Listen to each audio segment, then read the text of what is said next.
Unsure of your dream? Study abroad destination? Clear your doubts. Videsh Consult. Call 9676502888.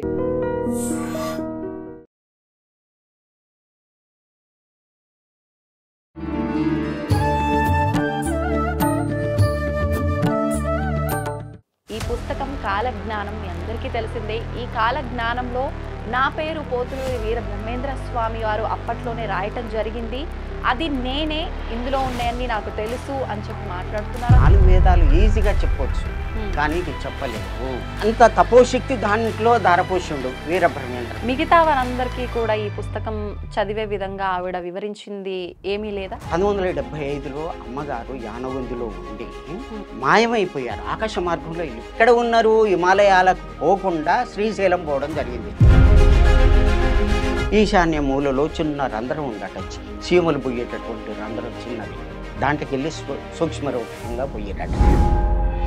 శివుని దగ్గరికి పోతే జ్ఞానంతో ఈ విధంగా చేస్తున్నారు. ఎంతకని ఎక్కడ కానీ వెళ్ళిపోతావు. మరి ఆయననే ఈవిడ రూపంలో జన్మించినప్పుడు ఆయన మానవుడి కింద రాదు. రాముడు స్వయంగా దేవుడు అయినా సరే నేను దేవుడిని అని చెప్పాను. భగవంతునికి భక్తునికి ఏమి తేడా అంటే, ఈ ధర్మం ఉన్న దగ్గరనే భక్తి ఉంటుంది, ధర్మం లేని దగ్గర భక్తి ఉండదు. వీరభోగ వసంతరాయలుగా జన్మిస్తాను అని చెప్పారు. ఆయనే వీరధర్మజగా ఇప్పుడు మాతాజీ వచ్చి ఎవరికి చావు ఉండదని శాస్త్రం చెప్తుంది. ఆత్మని నీళ్ళలో చేస్తే తడవదు, నిప్పుల్లో చేస్తే కాలదు, గాలికి పెడితే ఎండదు. అటువంటి దానికి చావు లేదు. అటువంటిది నీ యొక్క శరీరంలో ఉన్నది బిడ్డ. ఆయన రాస్తే మీరు దాన్ని చదవటానికే పుట్టిన ఆయన అంశ అని చెప్పి మీరు చెప్తున్నారు. ఎలా నమ్మాలి? అంటే ధర్మం తప్ప ఇంకేమీ లేదు. ధర్మదేవతే ఈ విధంగా జన్మించడం జరిగింది. ఇట్లా చూడగానే నిన్ను చూడు, నీ ముఖం చూడు, నువ్వు అది నీ గురించి ఏమని వ్రాయాలే అని రాసింది. అంటే అర్థమైంది. ఏ సంవత్సరంలో జన్మించడం జరిగింది? వారికి 19 సంవత్సరాలు. మీరు చూసారా? ఇప్పుడు మేము చూస్తున్నాం, పోతున్నాం, దర్శనం చేసుకుంటాం. మాకు పర్మిషన్ ఉంది. ఇది చెప్పటానికే నా జన్మ. నమస్కారం, వెల్కమ్ టు ఐ డ్రీమ్. ధర్మ మార్గం విత్ విజిత కార్యక్రమానికి స్వాగతం.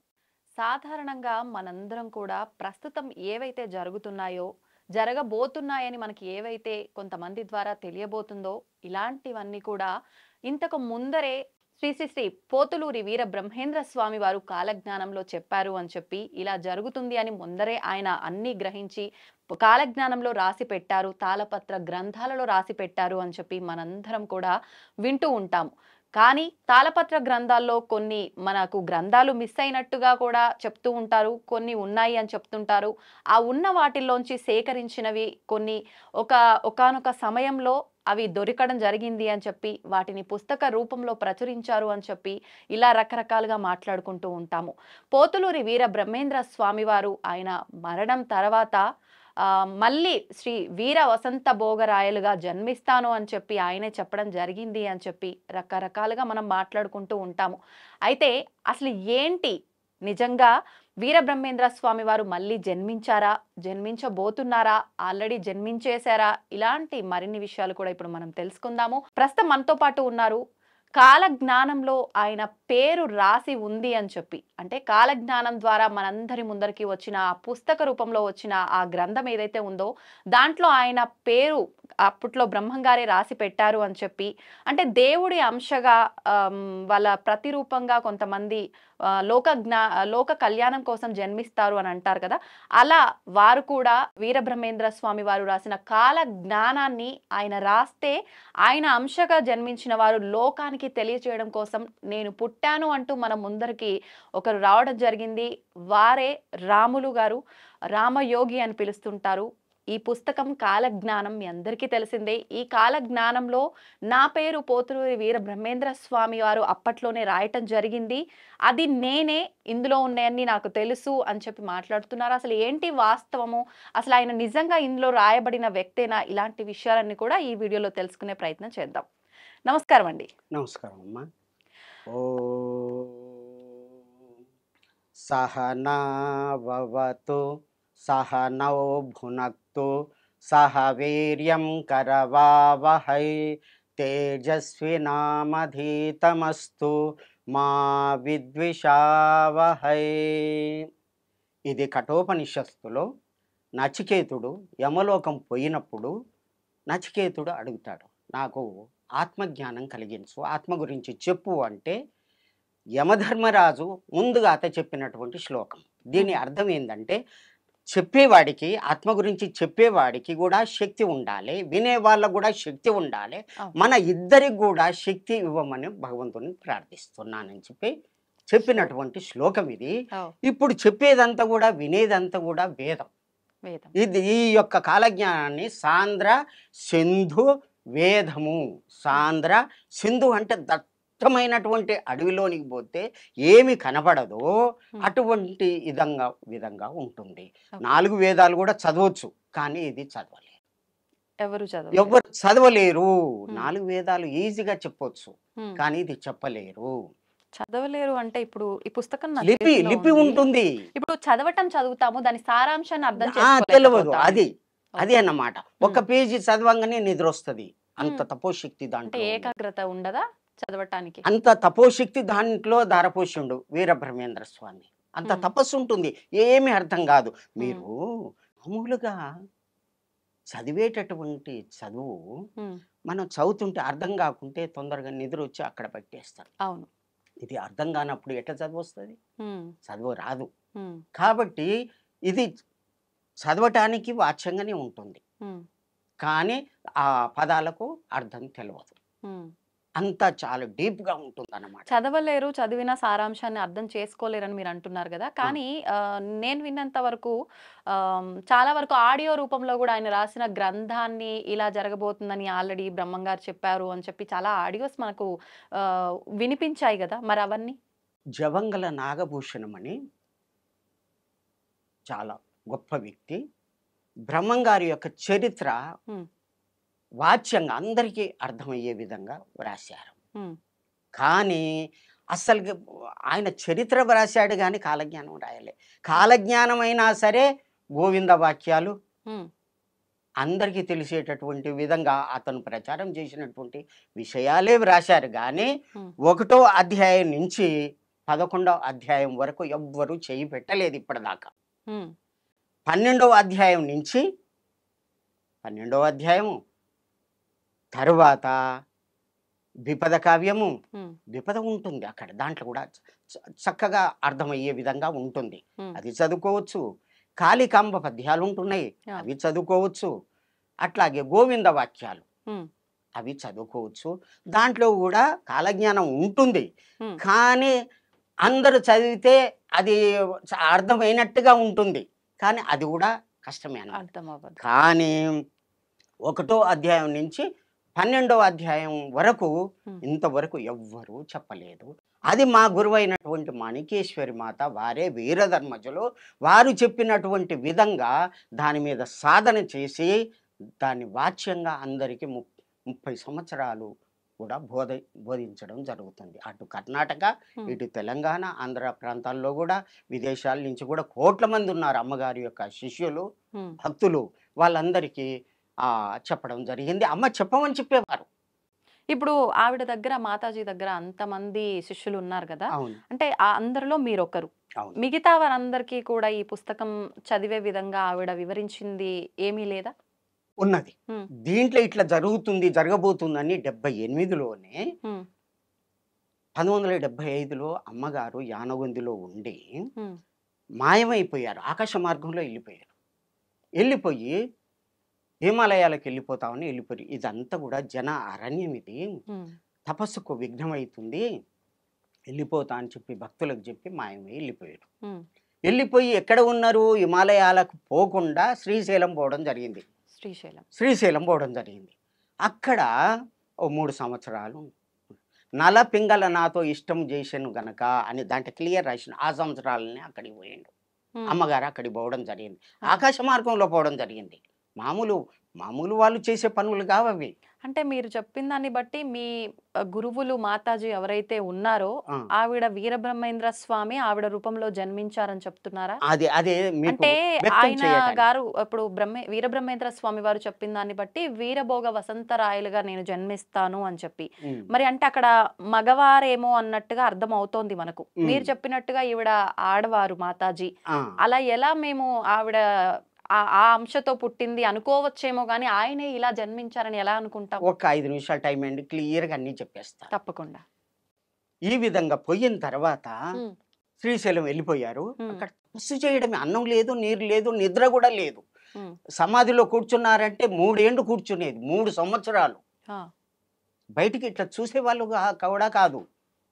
ఆ విధంగా అటువంటి తపోశక్తి ఉన్నటువంటి పరమాత్ముడు వీరధర్మజ మాత, తల్లిదండ్రులు పెట్టింది మాణికేశ్వరి మాత. ఉహు, ఇది పంచమ అధ్యాయంలో శ్రీ వీరధర్మజ ఉద్భవ అనేటటువంటి సన్నివేశంలో వారిదంతా కూడా వ్రాయడం జరిగింది. ఉహు, వారు అక్కడికి పోయి ప్రతిరోజు కూడా శివాలయం, అక్కడ గంగాధర్ అని ఉండేవాడు, అతను ప్రథమ పూజారి ఆ టైంలో 75లో.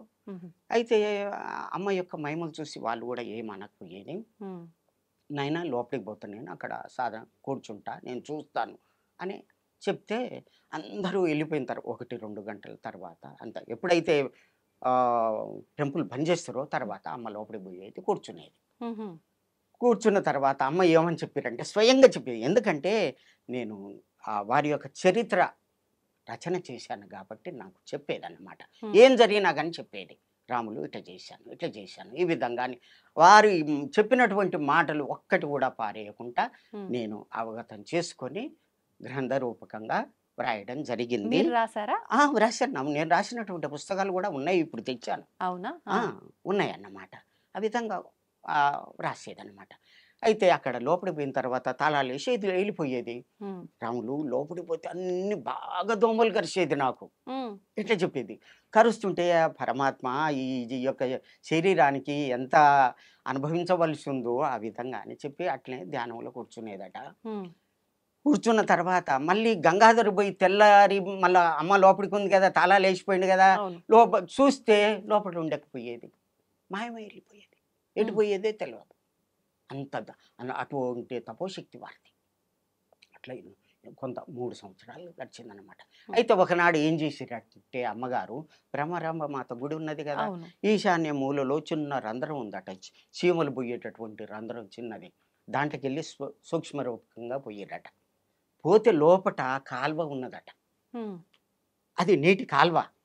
అక్కడ పోతా ఉంటే దేవత పోలీసులు ఉన్నారట. ఉమ్, మనం ఎక్కడ ఈ మాటలు వినలేదు మనం, ఇది విచిత్రము. తర్వాత నాగేంద్రుడు ఉన్నాడట, ఉమ్, మీరు రావద్దు అని అన్నారట దేవభాషలో. అంటే ఎందుకు అంటే అక్కడ కొలనున్నది, ఉమ్, భూమి లోపల కొలనున్నది, ఒక చెరువు ఉన్నది, దాంట్లో శివుడు తపస్సు చేస్తున్నాడు, మీరు పోవద్దు అంటే వారితోటి నేను మాట్లాడాలి అని. ఉమ్, అంటే అప్పుడు వాళ్ళు పోయి శివుణ్ణి అడిగి వచ్చి పర్మిషన్ ఇస్తే శివుని దగ్గరికి పోతే 45 నిమిషాలు మాట్లాడడం జరిగింది. అమ్మ చెప్పినటువంటి మాట ఏమని, ఇక్కడ ఉండొద్దు వెళ్ళిపోతా హిమాలయాలకు అని పోయినటువంటి అమ్మ ఉమ్, అక్కడికి పోయిన తర్వాత, అమ్మ అందరి లోపల ఆత్మ ఉన్నది కదా, ఆ ఆత్మనే పరమాత్ముడు కదా, ఆ ఆత్మలో మీ లోపల కూడా ఉంది కదా, అవును. వాళ్ళు అజ్ఞానంతో ఈ విధంగా చేస్తున్నారు. ఉమ్, భక్త ఉద్ధరణ చెయ్యి, ఎంతకని ఎక్కడ కానీ వెళ్ళిపోతావు, ఉమ్, ఎక్కడ పోయినా కానీ అదే కదా, ఎక్కడికి పోయినా కానీ ఇదే ప్రకృతి కదా, అంటే ఎక్కడికి పోతావు, వాళ్ళ ఉద్ధరణ చెయ్యి, ఉమ్, కాపాడు, వాళ్ళని భక్తిని బోధించు, తల్లి లెక్కన. తల్లి ఏ విధంగా గోరుముద్దలు తినిపించి ప్రేమతోటి అవును. ఆ ధర్మాన్ని న్యాయాన్ని చెప్తారు, అట్లా భక్తులకు బోధించు ఉమ్, అని శివుడు చెప్పిన తర్వాత అమ్మగారు ఆ నుంచి వెళ్ళి 7/7/1978లో కరీంనగర్ రావడం జరిగింది. ఉహు, వచ్చిన తర్వాత 1 నెలలోనే పెద్ద ఆశ్రమం కట్టారు, ఆ, అన్ని ఏర్పాట్లు. అక్కడ ఉండగా నాకు అమ్మ గురించి తెలిసి దర్శనానికి వెళ్ళాను. ఉహు. నేను వెళ్ళాను. మీకు ఎలా తెలిసింది తన గురించి? 75 నుంచి వారి గురించి నేను తెలుసుకున్నాను కానీ చూడలేదు. ఆ, నల్గొండలో మాది, ఉమ్, అక్కడ నేను ఓరియంటల్ కాలేజ్ చదువుతున్నాను. ఉహు, చదివేటటువంటి టైంలో తెలిసి నల్గొండ భక్తులంతా పోతూ ఉంటే వారి ఎమ్మడి వెళ్ళాను. ఉమ్, వెళ్ళిన తర్వాత చూశాను అనుకోకుండా శబ్దం వచ్చింది. ఆ. ఏమని అంటే, అమ్మా నాకు యోగ సిద్ధి పొందాలని ఉన్నదమ్మా అని అరిచాను, పెద్దగా అరిచాను. మాతాజీ దగ్గరికి మీరు వెళ్ళగానే. ఆ, వేల మంది ఉన్నారు. ఉమ్, అందులో అనుకోకుండా నాకు శబ్దం వచ్చేసింది. అప్పుడు అమ్మ బాగా చూశారు అంతే. వారి చూపుతోటే నాలో ఏమైందో తెలియదు. ఉమ్, ఎటు చూసినా కానీ 12 సంవత్సరాలు అమ్మనే కనిపించేది. ఇటు చూసినా అమ్మనే, ఇటు చూసినా అమ్మదే. 12 సంవత్సరాలు. ఆ తర్వాత నుంచి. ఆ తర్వాత ఏం జరిగిందో నాకు తెలియదు. ఉమ్, ఆ విధంగా అయింది. తర్వాత 1979లో టంగుటూరి అంజయ్య మనకు ముఖ్యమంత్రిగా ఉండేవారు. ఆ టైంలో అక్కడ ఆశ్రమం ఏర్పాటు చేశారు. ఉమ్, అక్కడే ఉండి అమ్మగారు తపస్సు చేశారు. అడవి లోపట వెంకటమ్మ చెలిమ అని ఉన్నది. ఆహా, ఆ శ్రీశైలానికి ఒక 2 కిలోమీటర్ల దూరంలో అడవిలో ఉంటుంది. ఉమ్, అక్కడ అమ్మకు పులులు కావలి ఉండేది. చెట్టు మీద కూర్చొని తపస్సు చేసింది.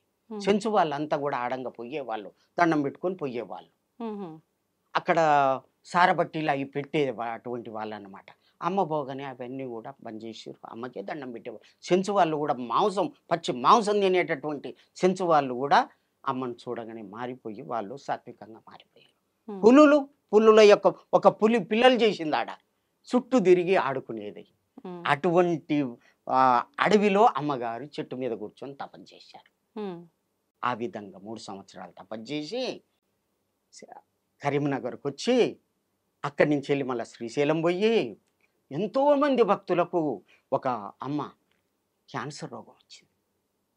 వస్తే అమ్మ ఎక్కడ ఏ హాస్పిటల్ పోయినా కానీ నువ్వు బతుకో, ఇంకా 10 రోజులే బతుకుతావు, ఆ చావేదో నేను అమ్మ దగ్గరనే చస్తా అని వస్తే ఉమ్, అక్కడికి పోయిన తర్వాత ఏదో అమ్మ ఇస్తే ఆడ అయ్యన దగ్గర పెడితే ఒక రోజు రాత్రి ఒక యోగిగా పొయ్యి ఒక పాము తీసుకొని మీద వేసిందట ఆ, అమ్మ. ఏంగానే భయపడ్డది. ఉమ్, అది పలిగిపోయింది. ఉమ్, ఈ చెంపకు గడ్డ అయింది, పలిగిపోయింది. ఆ చీము రక్తం అంతా పురుగులు అవన్నీ పోయి 25 సంవత్సరాలు బ్రతికింది. అట్లా వేల మందికి బాగా చేసింది అమ్మ తన చూపుతోటే, తమ యొక్క విభూతినిచ్చి ఉమ్, వేల మందికి ఇది చేసి నేను చేస్తాను, మీకు బాగు చేస్తాను, కానీ ఒకటి నియమం. ఉమ్, ఏంటది? ఏంటిదే? మాంసం తినవద్దు. మాంసాహారం ముట్టకూడదు. మాంస అత్తి మాంసం. మాంసము అనే పదానికి అర్థం ఏంది? ఉమ్, మాం నన్ను, సహ అది, అత్తి అంటే తింటుంది. నన్ను అది తింటుందని ఆ పదం యొక్క అర్థము తెలిసి కూడా నీవు ఆ పని చేస్తున్నావంటే ఎంత పాపము నీకు అవును. తెలుసు. ఆ విధంగా చెప్పి అమ్మ పాలు తీసుకురా, ఉమ్, తోడయ్యి, మాంసం తీసుకురా, దాన్ని అట్లాగే మూతబెట్టు, పాలు తోడుకొని అమృతం అవుతుంది. ఇది తెల్లారే కౌసు వాసన వస్తుంది. ఈ కౌసు తిన్నవారే నీచు అంటారు దీన్ని. ఉమ్, నీచు తిన్నవాడే నీచుడు, ఈ అమృతం తాగిన వాడే దేవత. ఉమ్, కాబట్టి ఇది తాగుతావా, అది తాగుతా, అది వద్దమ్మా. ఉమ్, ఇట్లా చిన్న చిన్న మాటలతోటి అమ్మ చెప్పేవారు. ఇది అమృతము, అది విషయం. విషం. కాబట్టి ఇట్లా చిన్న చిన్న మాటలతోటి నేర్పి వాళ్ళని సాత్వికుల్ని చేసి ఆ తల్లి కోట్ల మందిని తయారు చేశారు. ఉమ్, మళ్ళా ధ్యానం కూర్చుంటే మనసు నిలవదు కదా, ఇట్లా చూసిరంటే వారికి శక్తి వచ్చేది, ఆ, శక్తి పాతం చేసేది అంతే. తెల్లారి ఇట్లా కూర్చున్నంటే లేకపోయేది అంతే. అట్లాంటి వాళ్ళు చాలా మంది ఉన్నారు. ఉమ్, ఇప్పుడు అక్కడ యానగొందిలో ఆడపిల్లలు సంసారం చెయ్యరు. ఉమ్, ఎందుకు అంటే అమ్మని చూసిన వాళ్ళంతా ఇంతే. దీక్షలు తీసుకుంటా. దీక్ష, అన్నం లేదు, నీళ్ళు లేదు, ఏది లేదు, ఒట్టిగా అది గుట్ట చుట్టూ తిరుగుతుంది. ఒక ఉమ్, నాయన 10 రూపాయలు ఇవ్వ, నాతోటే మంచిగా మాట్లాడుతుంది, అందరినీ మంచిగా ఇష్టం వచ్చినట్టు తిడుతుంది. ఆ, నేను వచ్చేటప్పుడు కూడా నిన్న కూడా ఉమ్, నాయన 10 రూపాయలు ఇవ్వ, ఛాయ్ తాగుతా. ఉమ్, ఎందుకు తల్లి ఆడ కూర్చొని తపస్సు చేసుకునే? తపస్సు అనేది అందరికీ సాధ్యమవుతుందా? ఇదే నా వృత్తి అమ్మ చెప్పింది ఉమ్, అని అట్లా చెప్పి అటువంటి వాళ్ళని తయారు చేసింది ఆ తల్లి. ఉమ్, మామూలు అమ్మ చదువు రాదు అమ్మకు, చిన్నప్పటి నుంచే ఎన్నో మహిమలు చూపెట్టింది. మాయమైపోయేటటువంటి ఇది. ఉమ్, ఆ విధంగా చేస్తుంటే యానగుందికి పోయి మల్లాబాద్లో పుట్టింది. 30 కిలోమీటర్ల దూరంలో పుట్టి అప్పుడు ఇది ఈ ప్రాంతం అంతా కూడా ఇది హైదరాబాద్ సంస్థానం, నైజాం పాలన. అటువంటి ఇదిలో ఆడపిల్లకి ఎంత కష్టం. ఆడపిల్లగా ఉండి పెళ్లి చేసుకోకుండా ఉండి ధ్యానం చేసుకోవడం అంటే ఎవరన్నా ఊరుకుంటారా? ఎవరు ఊరుకు ఊరుకోరు. అటువంటి ఇదిలో ఎన్ని కింద ఉంటే అందరూ రాళ్ళ తీసుకొని కొడతారు. ఏం చేయాలి?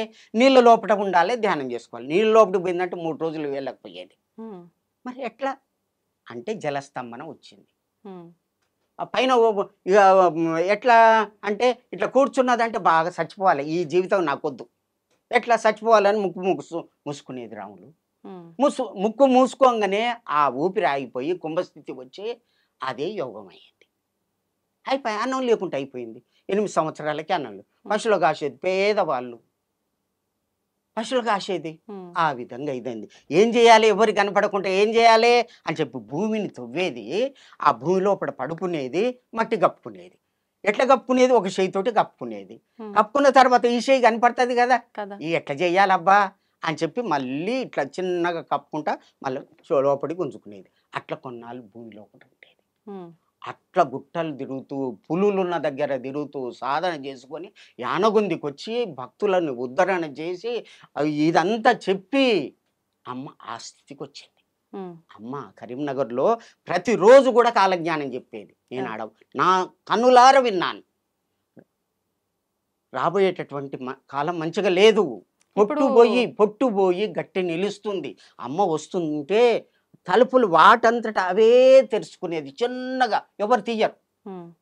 అమ్మ తపోగృహానికి పోయిన తర్వాత అమ్మ బయటికి వెళ్తే మళ్ళీ వచ్చిన తర్వాత ఆసనం వేసుకుంటే ఆసనము ఒక సాప మీద కూర్చునేది.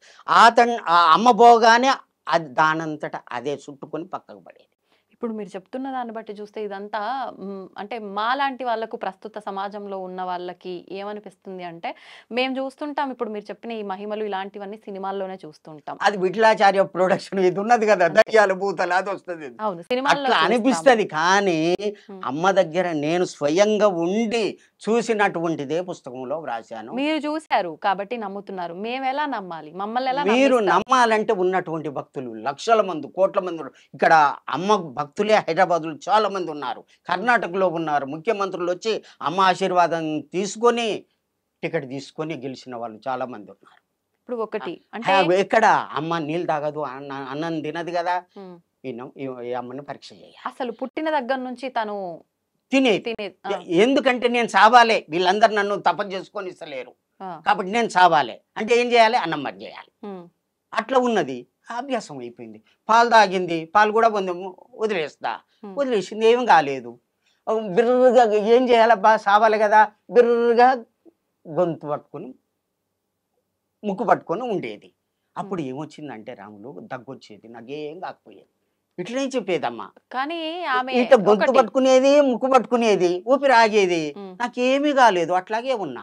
కానీ ఒకటి, ఇప్పుడు పోతులూరి వీరబ్రహ్మేంద్ర స్వామి అంటే ఖచ్చితంగా ఆయన దైవాంశ సంభూతుడే. మరి ఆయననే ఈవిడ రూపంలో జన్మించినప్పుడు ఆయన మానవుడి కింద రాదు, దైవమాత్రుడు అని చెప్పి మనం అనుకోవాలి, ఒక దైవంగానే భావించాలి. అంత జ్ఞానం ఉండి అది సమాజాన్ని ఉద్ధరించడానికి వచ్చిన ఆయన ఇన్ని చేసుకోవాల్సిన అవసరం ఏముంది? ఉంటుంది. ఏంటది? రాముడు స్వయంగా దేవుడు అయినా సరే నేను దేవుడిని అని చెప్పలే, అన్ని బాధలు అనుభవించిండు. గంగా నది దాటేటప్పుడు కూడా ఆయన సహకారం తీసుకుండు కదా, మరి అందరు సహకారం తీసుకుండు కదా, లక్ష్మణుని యొక్క సహకారం తీసుకుండు కదా, అవునా? మరి అందరి సహకారం తీసుకొని కోతుల యొక్క సహకారం కూడా తీసుకుండు కదా. వాళ్ళు లేకుంటే అప్పుడు వారధి కట్టినప్పుడు కూడా ఆయన యొక్క అట్లాగే సహకారం తీసుకోవాల్సి వస్తుంది. మానవుల యొక్క ప్రవృత్తి అది. ఒకరి సహకారంతో ధ్యానం చేస్తాం, యోగం చేస్తాం, అవన్నీ చేస్తాం. తెలవనట్టుగానే ఉండడమే మానవుల యొక్క ఇది వాళ్ళ యొక్క ప్రవృత్తి. ఇప్పుడు మాతాజీ ఏమైపోయారు? ఇప్పుడు వారు ఆ విధంగా చేసి దీంటకాల జ్ఞానములో జన్మసేవ్యం భక్తిప్రదం ప్రదోష తీర్థం ప్రయాగమాదం ఆనగుంది. ఆ యానగుంది ఎటువంటిది? జన్మను తరింపజేయాలంటే ఏం చెయ్యాలి? వేదం చదువుతాం, శాస్త్రం చదువుతాం, యజ్ఞం చేస్తాం, అది చేస్తాం, పూజలు అవన్నీ చేస్తాం. అక్కడికి వచ్చి వారిని దర్శనం చేసుకుని వారి యొక్క మాటలు విని ఆ విధంగా చేసుకుంటే జన్మ తరించిపోతుంది అని రాశాడు. జన్మ భక్తి ప్రదం. అంత దొంగ భక్తులు ఉంటారు, నిజ భక్తులు ఉంటారు, దొంగ భక్తులు కూడా ఉంటారు. అవసర భక్తి, ఆడంబర భక్తి, స్థిర భక్తి అని 3 రకాలు భక్తిలో. అవసర భక్తి ఎంకన్నా దగ్గరికి పోతాం అవసరం. స్వామి నీకు 10,000 వేస్తా ఈ పని చేసి పెట్టు అని 10,000 వేస్తారు. ఆ పని కాగానే మర్చిపోతారు. ఆడంబర భక్తి ఓ విభూతి ధారణ పెడతారు, ఓ జోరుగా ఉంటారు, అన్ని కోట్లు వేసుకుంటారు, నేను భక్తుడిని అని తిరుగుతారు. అది ఆడంబర భక్తి. వాళ్ళ దగ్గర ఏముండదు, మళ్ళా జ్ఞానం అంటే కూడా తెలియదు, మనసును కూడా నిలబెట్టలేరు, ఏముండదు. నేను భక్తి పడినని అందరితోటి కాలు మొక్కించుకుంటారు, పాద పూజ చేయించుకుంటారు, ఓ ఎన్ని చేస్తారు, ఓ అన్ని చేస్తారు. ఆడంబర భక్తి. స్థిర భక్తి బూడిద కప్పినటువంటి నిప్పు మీద బూడిద కప్పితే ఏ విధంగా నిప్పు కనపడదో అట్లా ఉంటారు. ఈ 3 రకాలు అట్లా ఉన్నారు అమ్మ. అటువంటి శక్తివంతులు. అటువంటిది యానగుంది, ముక్తినిచ్చేటటువంటిది. అక్కడ ఎవరుంటారు? మాణిక్యేశ్వరి మాత, మామి మూమే మక, ఈ యొక్క అక్షరాల్లో వారి యొక్క పేరు ఉంటుంది. అయితే వారు వీరధర్మజులు కదా, వారు పురుషులు కదా, పురుషుల యొక్క పేరుంది కదా, స్త్రీ యొక్క పేరుంది కదా అని ఇప్పుడే అడిగారు మీరు. అయితే దీనికి ముఖ్యంగా కలియుగము శ్రీకృష్ణుడు ఈ భూమి మీద నుంచి వెళ్ళిపోయింది నుంచి కలియుగం ప్రారంభమైంది. యుద్ధం అయిపోయింది, అంత అయిపోయింది. ఆ విధంగా అయిపోయిన తర్వాత శ్రీకృష్ణుడు భూమిని వదిలిపెట్టి పోతున్నాడు. అప్పుడే కలియుగం ప్రారంభమైంది. అక్కడి నుంచి లెక్క కట్టుకుంటే కలి అంటే పాపయుగం. కలి అంటేనే పాపం, పాపయుగం అంటే అందరూ పాపం చేయవలసిందే. అటువంటి యుగం, భయంకరమైనటువంటి పాపం. 1755కి వచ్చేసరికి జంజం వేసుకున్న వాళ్ళని ప్రతి ఒక్కరిని చంపేశారు, దాచుకున్న వాళ్ళు మిలిగారు. అప్పుడు శూద్ర రాజులు పరిపాలిస్తున్నారు. ఆ టైం అటు ఇటు కరెక్టే అని కాదు, సంవత్సరం అటు ఇటు చంపేశారు. ఆ యజ్ఞాలు తీసుకొని రక్తంలో ముంచి యజ్ఞం చేశారు. అటువంటి భయంకరంగా ఇది జరిగింది. నలంద విశ్వవిద్యాలయంలో 10,000 మంది అధ్యాపకుల్ని, 20,000 మంది విద్యార్థుల్ని కూడా చంపేశారు. గ్రంథాలు ఎట్లా ఉండంటే గుట్టలు గుట్టలు, మన వేదాలు, శాస్త్రాలు, పురాణాలు అన్నీ కూడా ఉంటే అన్నిటి తలగబెట్టేశారు. అటువంటి కలి అప్పుడు ఉండే, మరి ఇప్పుడు ఉందా? అట్లా అంటే మారింది కానీ అర్థం కదా. తరువాత అక్కడి నుంచి బట్టి విక్రమార్కుడు 3044 వరకు ఉన్నాడు. అతని కాలములో ధర్మం అటు ఇటు ఉన్నదే, వీడు కలి పనిచేయలే. ఆయన లేచిండంటే అంత ఇదిగా చేసిండు. ఇప్పటికి రాజస్థాన్ ఆ ప్రాంతంలో మనం చూడవచ్చు. వారు ఉన్నటువంటి గుట్ట ఉన్నది, అక్కడ ఉన్నటువంటి ఇది పరశురాము స్వయంగా తీసుకుపోయి కోసినటువంటి మడుగున్నదండి. భూమిని ప్రక్షాళన చేయటానికి అవన్నీ కూడా మనం చూడొచ్చు. అంతవరకే ధర్మం ఉన్నది.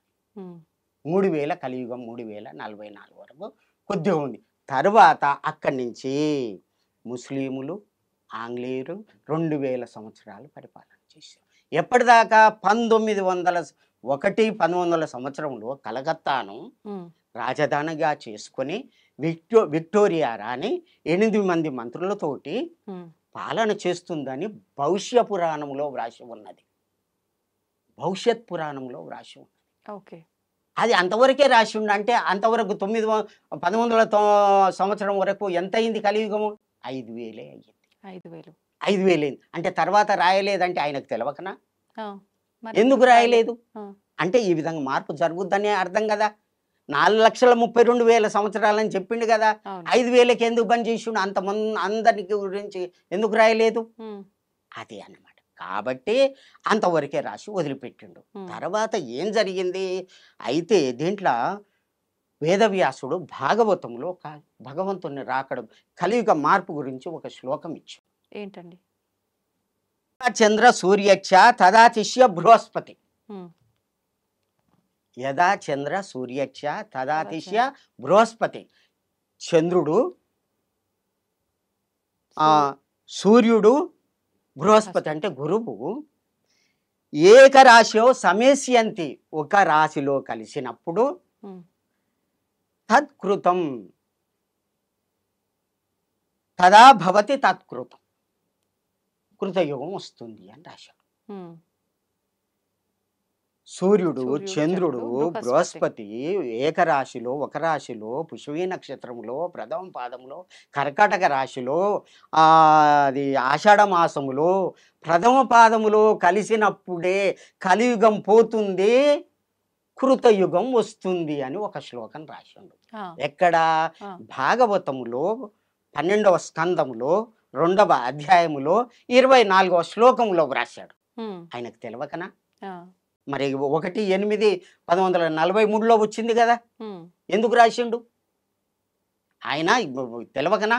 ఉమ్, 1/8/1943లో ఈ శ్లోకం వచ్చింది. ఉమ్, ప్రథమ పాదమే, మళ్ళా ఆషాఢ మాసమే, పుష్యమీ నక్షత్రమే. కరెక్ట్గా డేట్లు చేశాను, కరెక్ట్ సరిగ్గా కలిసింది. ఉమ్, అంటే అర్థం ఏంది? అది అది జరగకుంటే తప్పైతుంది కదా. ఉమ్, అంటే 43 కంటే ముందుగానే భగవంతుడు పుట్టాలి కదా, కలిగి భగవానుడు. కలియుగము చివరిలో నేను పుడతా అన్నాడు కదా, అవును అన్నారు. అన్నాడు కదా. అన్నారు. అంటే ఆయన పుట్టకుంటే తప్పైంది కదా. ఆ, కాబట్టి భూదేవి, దేవతలు, బ్రహ్మదేవుడు అందరూ కలిసి, అప్పటికి పాపం పెరిగిందని చెప్పాను కదా, అవును, ఒక్క పాలు ధర్మం ఉండవలసి ఉండే అవును. ఒక పాదం ధర్మము, 3 పాదాలు అధర్మము. ఉండాలి. కానీ 3044 నుంచి అది కూడా లేకుండా పోయింది ఉమ్, మన భారతదేశంలో. భూమి అంతటా కూడా లేదు, 2000 సంవత్సరాలు లేదు. అప్పుడు భూదేవి వీళ్ళందరూ ఎప్పుడు అంటే 1891 ఉమ్, కరనామ సంవత్సరము వీళ్ళంతా కలిసి వైకుంఠం పోవడం జరిగింది అని చెప్పి దీంట్లో రాసి ఉన్నది. ఉమ్, మీకు చూపెడతాను, రాసి ఉన్నది. ఓకే. అక్కడికి పోయి, స్వామి మీరు ధర్మ రక్షణ చేసేటువంటి ప్రభువులు, నేను ఉండలేను. ఉమ్, ఎప్పుడైతే ఎక్కడ పాపం పెరుగుతుందో ఆ పాపం పెరిగిన దగ్గర నేను భూకంపాలతో వాళ్ళని చంపేయవలసి వస్తుంది. ఉమ్, పాపం ఎక్కడుంటే అక్కడనే భూకంపాలు వస్తాయి, నేను చంపేయవలసి వస్తుంది. నేను ఉండలేను స్వామి. నీ యొక్క నియమేమైంది? ఉమ్, ధర్మం పూర్తి లోపించినప్పుడు నేను వస్తానని మాట ఇచ్చినావు, అవునా కాదా స్వామి? కాబట్టి నువ్వు దయతోటి రావాలి అని ప్రార్థన చేయడం జరిగింది. ఉమ్, ఇది నియమం. కాబట్టి అంటే అప్పుడు ఆ స్వామి, ఉమ్, అమ్మ నేను వస్తాను, కానీ ముందుగా ఒక పుణ్యపురుషుని పంపిస్తాను. ఉమ్, ఎప్పుడు?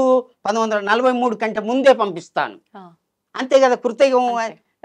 కాబట్టి పంపిస్తాను అని ఎవరైనా చెప్తా ఉమ్, అని చెప్పిన తర్వాత 5/5/1930లో దేవలోకానికి రావడం జరిగింది. ఉమ్, ఎవరు? ఉమ్, ఆ స్వామి వారి ఆదేశాన్ని ప్రకారంగా 3 రావడం జరిగింది. ఎవరు? వీరధర్మజులు, రామధర్మజులు, వీరయోగి అని 3 రావడం జరిగింది. వీళ్ళతో పాటు 4 కూడా రావడం జరిగింది, పుణ్యపురుషులు. ఉమ్, అక్కడ సూర్యలోకం అనుకుంటాం, మండుతున్నటువంటి గోళం అది అనుకుంటాం. అగ్నిగోళం. కాదు అని కాలజ్ఞానం. ఆ, కాదు, అక్కడ దేవతలు సభ చేస్తారు. అక్కడ ఒక దేవతా సభ వేదిక ఉన్నది సూర్యలోకంలో. సూర్యలోకములో. అక్కడ సభ చేసి ఉమ్, ఆ నుంచి వెళ్ళి 5/5/1930లో అహోబిలానికి రావడం జరిగింది ఉమ్, అని 10వ అధ్యాయంలో రాసి ఉన్నది. ఉమ్, డేట్ ఇచ్చిండు, సోమవారం, పుష్యమీ నక్షత్రం. అక్కడ కూడా పుష్యమీ పుష్యమీ నక్షత్రం, నక్షత్రం. పుష్యమీ నక్షత్రం 5/5/1930లో ఉమ్, రావడం జరిగింది. అప్సరసులు ఆడగా, గంధర్వులు పాడగా, కిన్నెర కింపురుష దేవులు అందరూ కూడా ఇది చేస్తుంటే, వీరధర్మజ స్వామి కాలనేమిని అనేటటువంటి ఒక దివ్యమైనటువంటి విమానంలో కూర్చొని సూర్యలోకం నుంచి అహోబిలానికి రావడం జరిగింది. అహోబిలానికి ఎందుకు వచ్చిండు? భూమి అంతా లేదా? అవును, మరి అవును. భగవంతునికి ఇష్టమైనటువంటి దేశం భారతదేశం. ఉమ్, అందులో అహోబిలం అంటే ఇంకా చాలా ఇష్టం. ఎందుకు? నరసింహస్వామి అక్కడనే ఆవిర్భావం జరిగింది. భక్త రక్షణ కొరకు, ప్రహ్లాదుని కొరకు అక్కడ ఆవిర్భావం జరిగింది. అక్కడికి రావడం జరిగింది అని దీంట్లో రాయడం. కాలజ్ఞానంలో కాలజ్ఞానం ఇంత రహస్యం అంటే అది మామూలు విషయం కాదు. ఉమ్, ఇది దైవ రహస్యాలు, ఇవి ఎవ్వరు చెప్పరు. ఎందుకు? ఈ రహస్యాలు తెలుసుకుంటేనే భక్తులు అవుతారు. ఉమ్, భగవంతునికి భక్తునికి ఏమి తేడా అంటే, ఈ ధర్మం ఉన్న దగ్గరనే భక్తి ఉంటుంది, ధర్మం లేని దగ్గర భక్తి ఉండదు. ఉమ్, ధర్మం ఎవరి దగ్గర ఉంటుందో భక్తులు వాళ్ళే అవుతారు. కాబట్టి భక్త రక్షణ కొరకు రావడం జరిగింది ఉమ్, ఆ సూర్యలోకం నుంచి. వారే వీరధర్మజులు. అక్కడ పెట్టినటువంటి పేరు వీరధర్మజులు పుట్టక ముందే ఆ, ఇక్కడ తల్లిదండ్రులు పెట్టిన పేరు మాణిక్యేశ్వరి మాత. ఉమ్, మరి అక్కడ వీరధర్మజులు అనే పురుష శబ్దము, శబ్దం. ఇక్కడనేమో స్త్రీ శబ్దము. ఎట్లా అని మీరు అడగండి. అడిగాను కదా. అందుకనే ఆ, ఆత్మ స్త్రీ కాదు, పురుషుడు కాదు. ఉమ్, ఆత్మ ఆత్మకి ఏంటి భేదం చెప్పండి, లేదు. చెప్పండి ఉమ్, ఎట్లా ఉంటది, ఏమిటి దానికి నేను జవాబిస్తా. ఉమ్, ఆత్మ ఎట్లా ఉంటుంది, ఎక్కడ ఉంటుంది, మన శరీరంలో ఎక్కడ ఉంటుంది, ఏ విధంగా ఉంటుంది, అవన్నీ నేను చదివాను.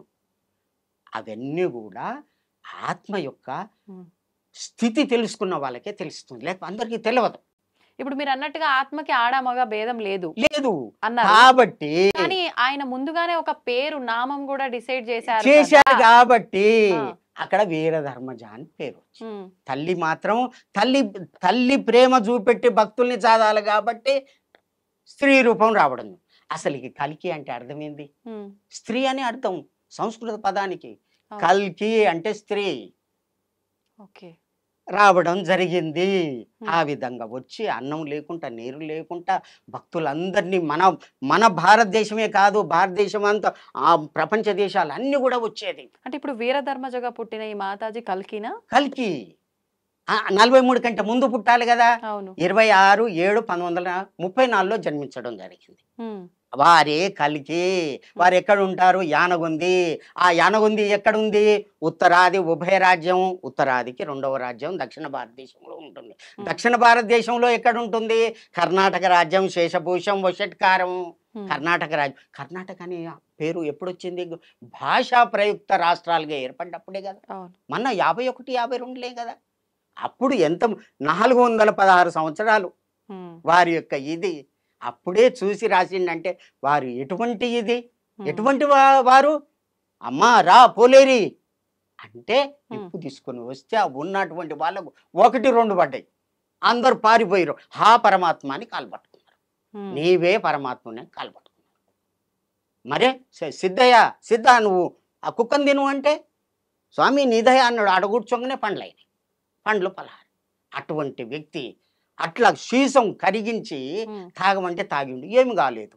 కడప నవాబు పరీక్ష చేయటానికి ఆ సిద్ధయ్యను తీసుకపోతే నా గురువు ఎందుకు, నేనే వస్తా చాలు అని దగ్గర పోతే, ఎందుకంటే ఇదేమో హిందూ మతము, ఆయనేమో ముస్లిం మతము, వీళ్ళు మత భ్రష్టత కలిగిస్తున్నాడు. ఈ గురువుని పట్టుకొని వీన్ని ఏమన్నా చేయండి అంటే అక్కడ సంజాయిషి చెప్పడానికి ఈయన పోతాడు కడప దగ్గరికి.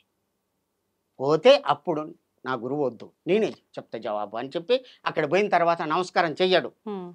ఏమిరా ఇంత అహంకారమా, నవాబు అక్కడ ఉంటే నమస్కారం చేయవా?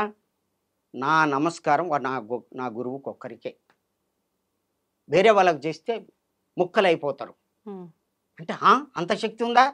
అప్పుడు రాతి గుండు తెప్పియమంటే ఒక గుండు తెప్పిస్తే, స్వామి నాందే నువ్వు ఉంటే ఈ యొక్క గుండు 1000 వ్రక్కలైపోవుగా కానండి దండం పెట్టేసరికి పాట్ పేలిపోయింది. అటువంటి శక్తిని చూపెట్టి ధర్మ రక్షణ చేసినటువంటి పరమాత్ముడు వీరబ్రహ్మేంద్ర స్వామి. భార్య నేనే మళ్ళీ వస్తాను 5000 తర్వాత, అప్పుడేమో 5000 కాలే, 5000 తర్వాత వస్తా అన్నాడు. ఏ రూపకంగా? స్త్రీ రూపకంగా. ఎక్కడికి వస్తాను? యానగొందికి వస్తాను. యానగొంది ఇంకొకటి ఉందిగా, కాదు దీనికి ఇంత దూరంలో ఊటుకూరు ఉంటుంది, మెత్తక సీమ ఉంటుంది, ఉన్నాయి. నేను చదివి చూపెడతా, మీరు స్వయంగా మీరు ఆ పేజీ తీస్తా, నువ్వు చదవచ్చు, నేను అర్థం చెప్తా. తీయండి. వీరధర్మజ ఉద్భవ సంవత్సర మాస వార దివస నిర్ణయ జ్ఞాన ప్రతిజ్ఞాన వచనము బీజాక్షర సంక్రమము.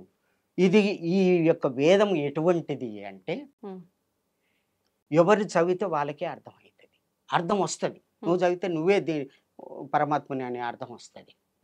ఒక్క పదానికి ఎన్నో అర్థాలు ఉంటాయి. రాఘవ పాండవీయము అనేటటువంటిది ఒక కావ్యం ఉంది. ఒకటే పద్యము అటు రామాయణానికి ఇటు భారతానికి రెండింటికి వర్తిస్తుంది. ఒకటి పద్యం ఒకటే.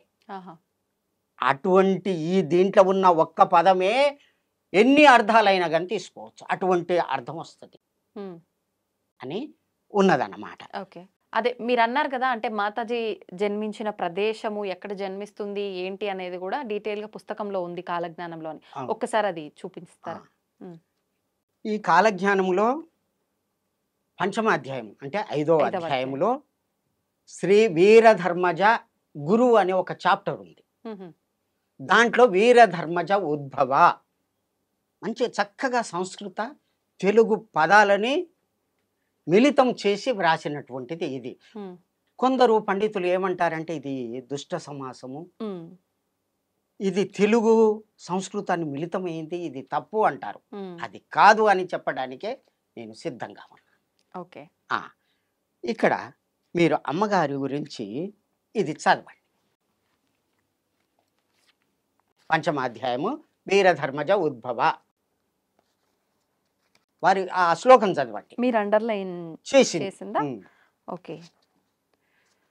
జన్మసేవ్యం భక్తిప్రదం ప్రదం ప్రదోష తీర్థం ప్రయాగ మాధవం ప్రయాగ మాధవం అనగొంది ఆనగొంది ఉత్తరాది ఇదే ఉభయ రాజ్యం. ఆ. ఓకే, మీరు చెప్పిందంతా ఓకే. ఇక్కడ డీటెయిలింగ్ ఉంది, బ్రహ్మం గారు ఆ పేరుతో మళ్ళీ జన్మిస్తారు అని అని చెప్పి భార్య అంతా రాశారు. ఇక్కడ ఉంది. ఆ. మీరు చెప్పిన దాన్ని బట్టి ఓకే నమ్మచ్చు. ఆ. కానీ నాకైతే క్లారిటీ మిస్ అయింది. అయితే మళ్ళీ కూడా అంటే తను ఒక గురువుగా మగవారి పేరుతో ఆడవారుగా అనేది నాకు కొంచెం ఇక్కడ అదే భగవంతుడు పంపించింది వీరధర్మజ అనేటటువంటి ఇది తోటి దీంట్లో బ్రహ్మంగారు రాశారు. వారు స్త్రీ పురుషాన్ని చెప్పలే.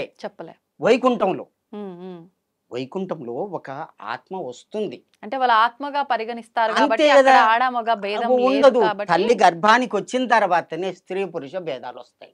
ఓకే. ఎక్కడ ఈ లోకంలో మాత్రమే, అంతట కాదు. ఇప్పుడు ఒకటి తల్లి గర్భంలో జన్మిస్తే ఇప్పుడు ఈ మాతాజీ తల్లి గర్భంలో జన్మించారా?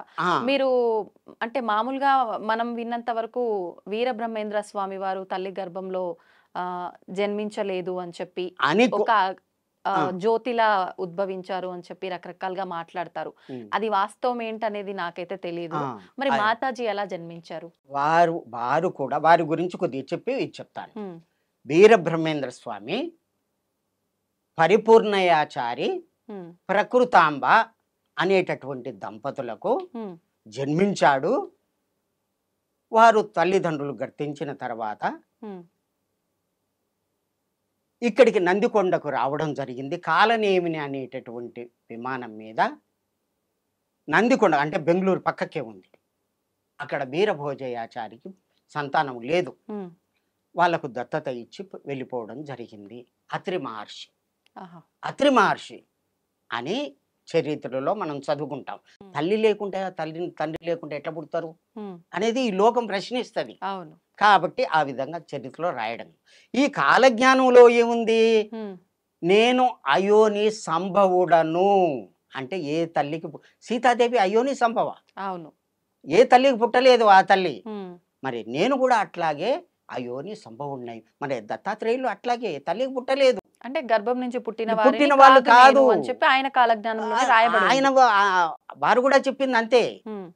అత్రి మహర్షికి వాళ్ళు ఎట్లా ముగ్గురు కూడా ఆ దత్తాత్రేయ నేను దత్తుడనైనాను అంతేగాని వారి గర్భంగా చేసి గర్భాన్ని తాల్చి పుట్టినటువంటి వ్యక్తి కాదు దత్తాత్రేయులు. అట్లాగే వీరు కూడా.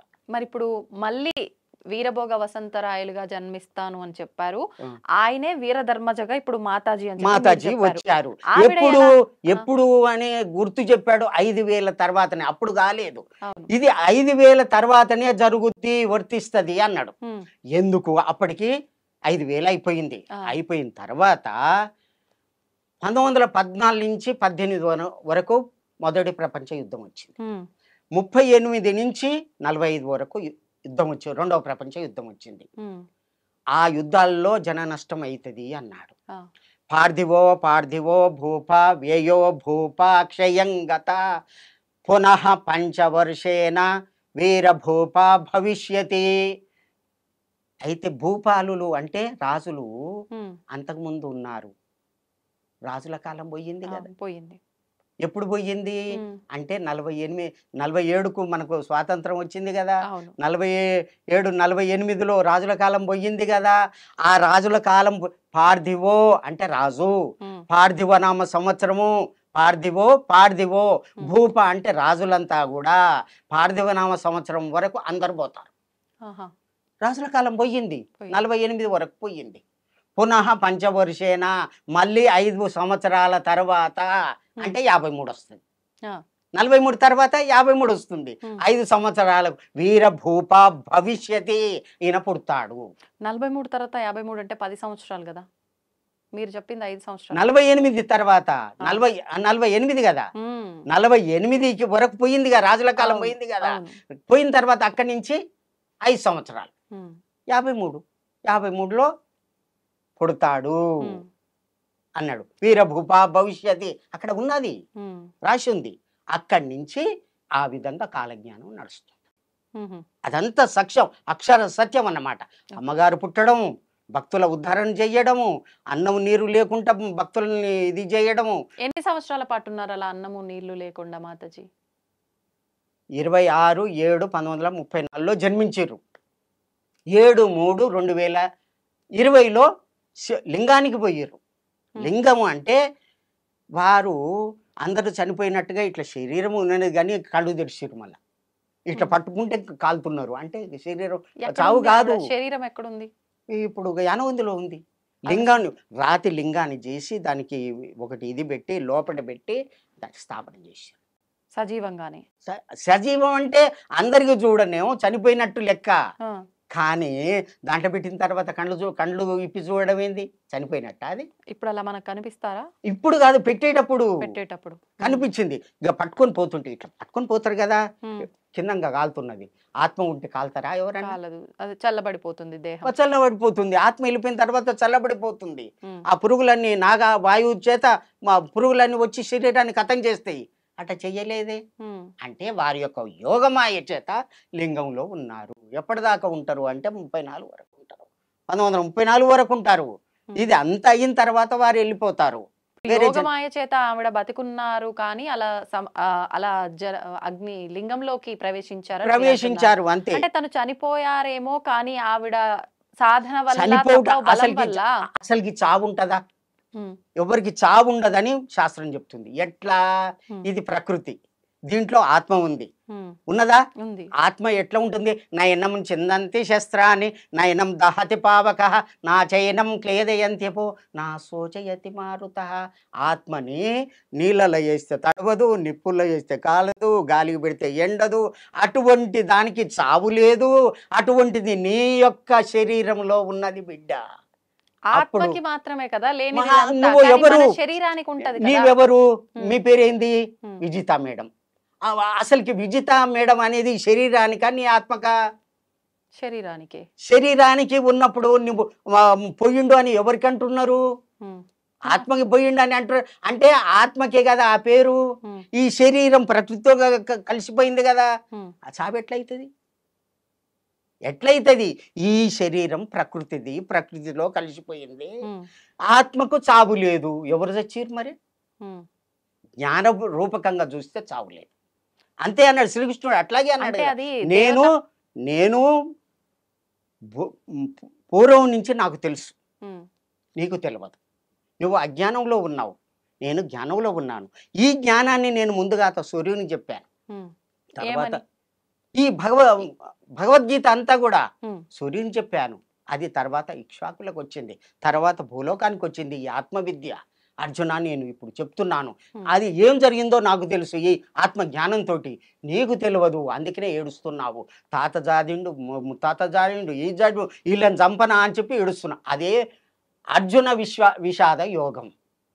ధర్మక్షేత్రే కురుక్షేత్రే సమావేత్త యోత్సవ మామకః. నాకు చెప్పు, కిమ కుర్వతి సంజయ? సంజయుడు, ధృతరాష్ట్రుడు ఇక్కడ ఉన్నారు, ఎక్కడ? ఢిల్లీలో ఉన్నారు. ఆ వాళ్ళు జరిగేది ఎక్కడ? యుద్ధం, అక్కడ యుద్ధం చేసే దగ్గర వాళ్ళు కురుక్షేత్రంలో. వాళ్ళు ఆడికి ఎంత దూరం? ఆడ జరిగేది ఈయన చూసి ఎట్లా చెప్తాడు? కాబట్టి ఆ యోగ స్థితి ఉన్న వాళ్ళే చెప్తారు కదా. కాబట్టి ఈ సంజయునికి ఆ దృష్టి ఎట్లా వచ్చింది? ఆ దృష్టి ఉన్న వాళ్ళే దీన్ని చదువుతారు. ఎవరు?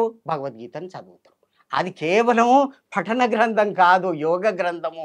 మొదటి శ్లోకం ఇది. ఓకే. అది నువ్వు చదివితే అభ్యాసం చేస్తే నీకు ఆ శక్తి వస్తుందని పరమాత్మనే మొదటి శ్లోకంలో చెప్పిండు. హ్మ్. అర్థమైంది కదా. అర్థమైంది. కాబట్టి అటువంటి శక్తి వీళ్ళకున్నది కాబట్టి పాప ప్రక్షాళన చేసి ధర్మ రక్షణ చేయటానికి వచ్చినటువంటి పరమాత్ముడు వీర బ్రహ్మేంద్ర స్వామి, హ్మ్. వీర ధర్మజులు. ఓకే. ఇదే అన్నమాట. ఇప్పుడు ఆ విషయం పక్కన పెట్టేస్తే కాసేపు మీ విషయానికి వస్తే, ఆ, నేను ఇందాక ఇంట్రోలోనే చెప్పేసిన, ఆ, అంటే ఆయన రాస్తే ఉమ్, మీరు దాన్ని చదవటానికే పుట్టిన ఆయన అంశ అని చెప్పి మీరు చెప్తున్నారు. అవును. ఎలా నమ్మాలి ఏంటి? ఎంతో మంది ఉంటారు రాములు అనే పేరుతో, ఆ. మీరే ఆయన అని చెప్పి మేము ఎలా నిర్ధారణ చేసుకోవాలి? స్వామివారు రాసింది 400 సంవత్సరాల వారి యొక్క వారు 175 సంవత్సరాలు జీవించారు. మామూలు కాదు. 175. 175, 180 అని వాళ్ళు చెప్తారు. ఉమ్. అట్లాగే సిద్ధయ్య కూడా. ఎవరు 175, 80 సంవత్సరాలు జీవించింది ఎవరు? వీర బ్రహ్మేంద్ర స్వామి. ఒక్కటి జీవించారు అని అంటే మరణం ఉన్నట్టే కదా. వీళ్ళకు మరణం ఆయన సమాధి, జీవ సమాధిలో కూర్చున్నాడు, మాయమే వెళ్ళిపోయాడు. మరణం అంటే ఏంది ఇప్పుడే చెప్పుకున్నాం కదా. కానీ మరి మీరు జీవము అంటే జీవం దగ్గర నుంచి అంటే మళ్ళీ మరణానికి వచ్చేస్తారు. ఈ శరీరానికి జీవం, ప్రాణం ఉన్నప్పుడే కదా జీవం అనేది. ప్రాణం వేరు, ఆత్మ వేరు. ఉమ్. ఈ ప్రాణం ఉన్న శరీరంలోనికి ఆత్మ ప్రవేశించిన తర్వాతనే ఈ యొక్క జ్ఞానేంద్రియాలు, కర్మేంద్రియాలు అన్నీ చైతన్య రూపం వస్తాయి, చూడగలుగుతుంది, చదవగలుగుతుంది, మాట్లాడగలుగుతుంది. ఆ యొక్క ఆత్మ లేకుంటే ఈ యొక్క శరీరం మృతప్రాయం. ఓకే. అదే అన్నమాట. అటువంటిది ఎవరి ద్వారా? అక్కడి నుంచి వస్తుంది. ఉమ్. కాబట్టి ఆ ఆత్మ యొక్క స్వరూపం ఆ విధంగా ఉంటుంది ఉమ్. అని శ్రీకృష్ణుడు అర్జునుడు చెప్పిన తర్వాత ఎక్కడి నుంచి? అర్జున విషాద యోగం నుంచి అన్ని చెప్పుకుంటూ పోయి 6వ అధ్యాయం వరకు చెప్పి ఆత్మ సంయమ యోగానికి పోయిన తర్వాత ఇట్లా కూర్చో అర్జున, ఇట్లా చెయ్యి, ఇట్లా చూడు, ఈడ దృష్టి పెట్టు, ఈ విధంగా చెప్తే చివరికి 18 అధ్యాయాలు చెప్పితే స్వామి నా నుంచి కాదు, నాకేం తెలియదు, నాకేం కాదు నాయన అని చెప్పి దండం పెడితే అప్పుడు విశ్వరూపం చూపెట్టు. విశ్వరూపం అంటే భగవంతుని యొక్క స్వరూపం చూపెడితే ఎన్నిసార్లు చేసినా ఇదైతే అట్లా అజ్ఞానంతో ఉన్నటువంటి వాళ్ళకి అర్థం కాదు. అందుకనే ఎవరు యమధర్మరాజు ఫస్ట్నే చెప్పిండు, ఆ శక్తి కావాలి నాయన, వినటానికి శక్తి కావాలి, చెప్పే వాళ్ళకి శక్తి కావాలని మొదటి మీరు స్టార్టింగ్ లోనే అలా అని చెప్పాను కదా. ఇది ఆత్మజ్ఞానం. ఇదంతా ఈ వేదం కూడా, ఇదంతా కూడా వేదం. ఇది మామూలు కాదు. ఇది బ్రహ్మంగారు రాసింది పిచ్చి మాటలు కాదు. ఇది కదా బ్రహ్మంగారి కాలజ్ఞానం. కాలజ్ఞానం అదే. ఇది దీనికి అట్టేషన్ అంతే, ఇదే అన్నమాట. ఈ విధంగా కాబట్టి ఇది వేదం చదవాలంటే ఆత్మజ్ఞానం ఉన్న వాళ్ళే చదవాలి, లేని వాళ్ళకు అర్థం కాదు. అంటే మీకు ఆత్మజ్ఞానం ఉందంటున్నారా? ఆత్మజ్ఞానం ఉన్నది కాబట్టి మీ ముందు కూర్చున్నా కాలజ్ఞానం గురించి చెప్పగలుగుతున్నా. అది ఇది. ఆ విధంగా కాలజ్ఞానములో 2వ సౌజన్యంలో మునుగోడు సమితి ఉన్నది, నల్గొండ జిల్లాలో ఉన్నది. దానికి ఊకొండి అని చెప్పి కొద్ది దూరంలో ఊకొండి అని ఉన్నది. ఆ ప్రాంతంలో జన్మిస్తాడు. ఆ రామగిరి, నల్గొండ అని 2 కలిసి ఉన్నవి. 2వ అధ్యాయం అన్నారు కదా, ఎక్కడుంది 2వ అధ్యాయంలో? 2వ సౌజన్యం. ఊకొండి రాయంలో రామనగరమందు మునుకోటి అగ్రహారంలో రామయోగి పుట్టి పెరుగుతున్నాడు. 61. ఇక్కడ డేట్ అప్పటికే అని ఇచ్చిండు. ఏమని ఇచ్చిండు? 25/7/1953 నాటి డేట్. అంటే మీరు చెప్పింది ఇప్పుడు ఈ కాలజ్ఞానం యొక్క గ్రంథాలు బయట కనిపించి అందరికి దొరికింది 1961లో. ఈ 2వ సౌజన్య ఇది దాంట్లో 2వ సౌజన్య ఇది కాలజ్ఞానం అంతకుముందు రాసిండు. ఈ 2వ సౌజన్యాన్ని బ్రహ్మంగారి మఠంలో బ్రహ్మంగారు ఉన్నటువంటి సంసారిక అంటే భార్య పిల్లలతోటి ఉన్నటువంటి గృహం ఒకటి ఉంది. ఆ లోపల ఒక పుట్ట ఉంది. ఆ పుట్టకు స్నానం పూజ చేస్తారు. బ్రహ్మంగారు వెళ్ళిపోయిన తర్వాత 61లో ఆ పుట్టకు పూజ చేస్తుంటే, అక్కడ ఉన్నటువంటి విగ్రహాలను పూజ చేస్తుంటే ఒకనాడు అదృశ్య రూపకంగా అక్కడ ఈ పత్రిక దొరికింది. మహిమ, భగవంతుని యొక్క మహిమ చేత దొరికింది. అది ఎవరు రాసింది కాదు, ఏది చేసి మహిమతోటి అక్కడ దొరికింది. ఇదంతా చదివేసరికి దాంట్లో ఉన్నది 61 61లో ఇది దొరికింది దొరికినప్పటికీ మీరు అప్పటికే జన్మించి ఉన్నారు అని రాసి ఇక్కడ రాయబడి ఉంది. ఉన్నది. ఓకే, ఇది ఒకటి. ఇంకొకటి రాయంగానే కాదు, ఎంతో మంది ఉంటారు కదా ఆ గ్రామంలో, కానీ ఇది చదివి చెప్పాలి. రాములని పేరుండగానే కాదు కదా అందరూ శ్రీరాముడు అవుతాడా, అవుతారా? ఇది చదివి చెప్పాలి. నువ్వు డిగ్రీ చదివినంత మాత్రాన ఇంకో అతను 2వ తరగతి చదివినంత మాత్రాన నేను కూడా చదువుకున్నా నువ్వు కూడా చదువుకున్నావు అంటే ఈ మాటలు చెప్పగలుగుతాడా? లేదు. 2వ తరగతి చదివిన వ్యక్తికి డిగ్రీ చదివిన వ్యక్తికి ఇదే భేదం ఉంటది కదా. అది అన్నమాట ఓకే, తారతమ్యం. ఇప్పుడు మీరు అన్నట్టుగా రాములు అనే వ్యక్తి ఎంతో మంది ఉంటారు.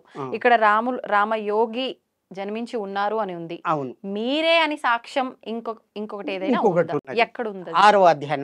అంటే ఇందాక మీరు చెప్పినట్టుగా అక్కడ మీ గురించి రాయబడి ఉంది రామయోగి. ఇప్పుడు 2వ సౌజన్యంలో ఇట్లా పుడతాడని రాసింది. ఇది రాసింది మాత్రం 400 సంవత్సరాల క్రితం. ఇది 400 years బ్యాక్. అది అదేం మన్నా అడ్రస్ ఇచ్చిండు. ఇది మాత్రం ఇట్లా జన్మిస్తాడు. ఓకే, ఒకసారి మనం ఇది కూడా చదివి చెప్దాము, మీరు అర్థం. శ్రీ గురు సార్వభౌమ శ్రీ గురుచరణ దక్షిణ భాగమందు రాజకూపము నివాసము చేయు గృహస్థ ఆశ్రమమునందు నారాయణగిరికి ఉత్తరమందు మేను లేని కొడుకు తల్లి మగని మరది అన్న తండ్రి ఉదయించినాడు. ఒక మీనుగా దొరసానిగల అగ్ని బీజంబులు 4 మొదలు తుద సాలగ్రామ స్వరూపులైన నా భక్తులైన వారి సముఖానకు అగ్ని బీజంబులు 4 తుదలు పర్ణశాల నామం గలవారు సుముఖనకు వ్రాస పంపిన లిఖితము. ఏంటిది అర్థం? దానికి ముందుగా ఏమన్నాడు అంటే గురు సార్వభౌములు అంటే మాణిక్యేశ్వరి మాతకు శిష్యులై ఉంటారు. ఓకే, శ్రీ గురుచరణ చరణ్ అంటే ఇంకొక గురువు కూడా నల్గొండలో ఉన్నాడు. ఆయన కూడా సేవ చేసిన. అతను ఎవరు? అతను లక్ష్మీ నరసింహస్వామి అని ఉన్నాడు అన్నమాట. అమ్మ దగ్గరికి తీసుకొచ్చింది అతనే అన్నమాట. ఇప్పుడు ఇద్దరికి శిష్యులై ఉంటాడు. అదే దాంట్లో ఎంతో మందికి గురువులు ఉంటారు కదా, మరి అది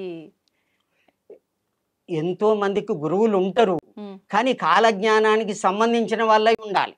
ఓకే, దక్షిణ భాగమందు రాజకూపము నివాసం చేసుకుని, రాజకూపం అంటే రాజయోగములో గృహస్థం పెళ్లి చేసుకున్నా సరే సాధన చేస్తాడు, యోగం చేస్తాడు.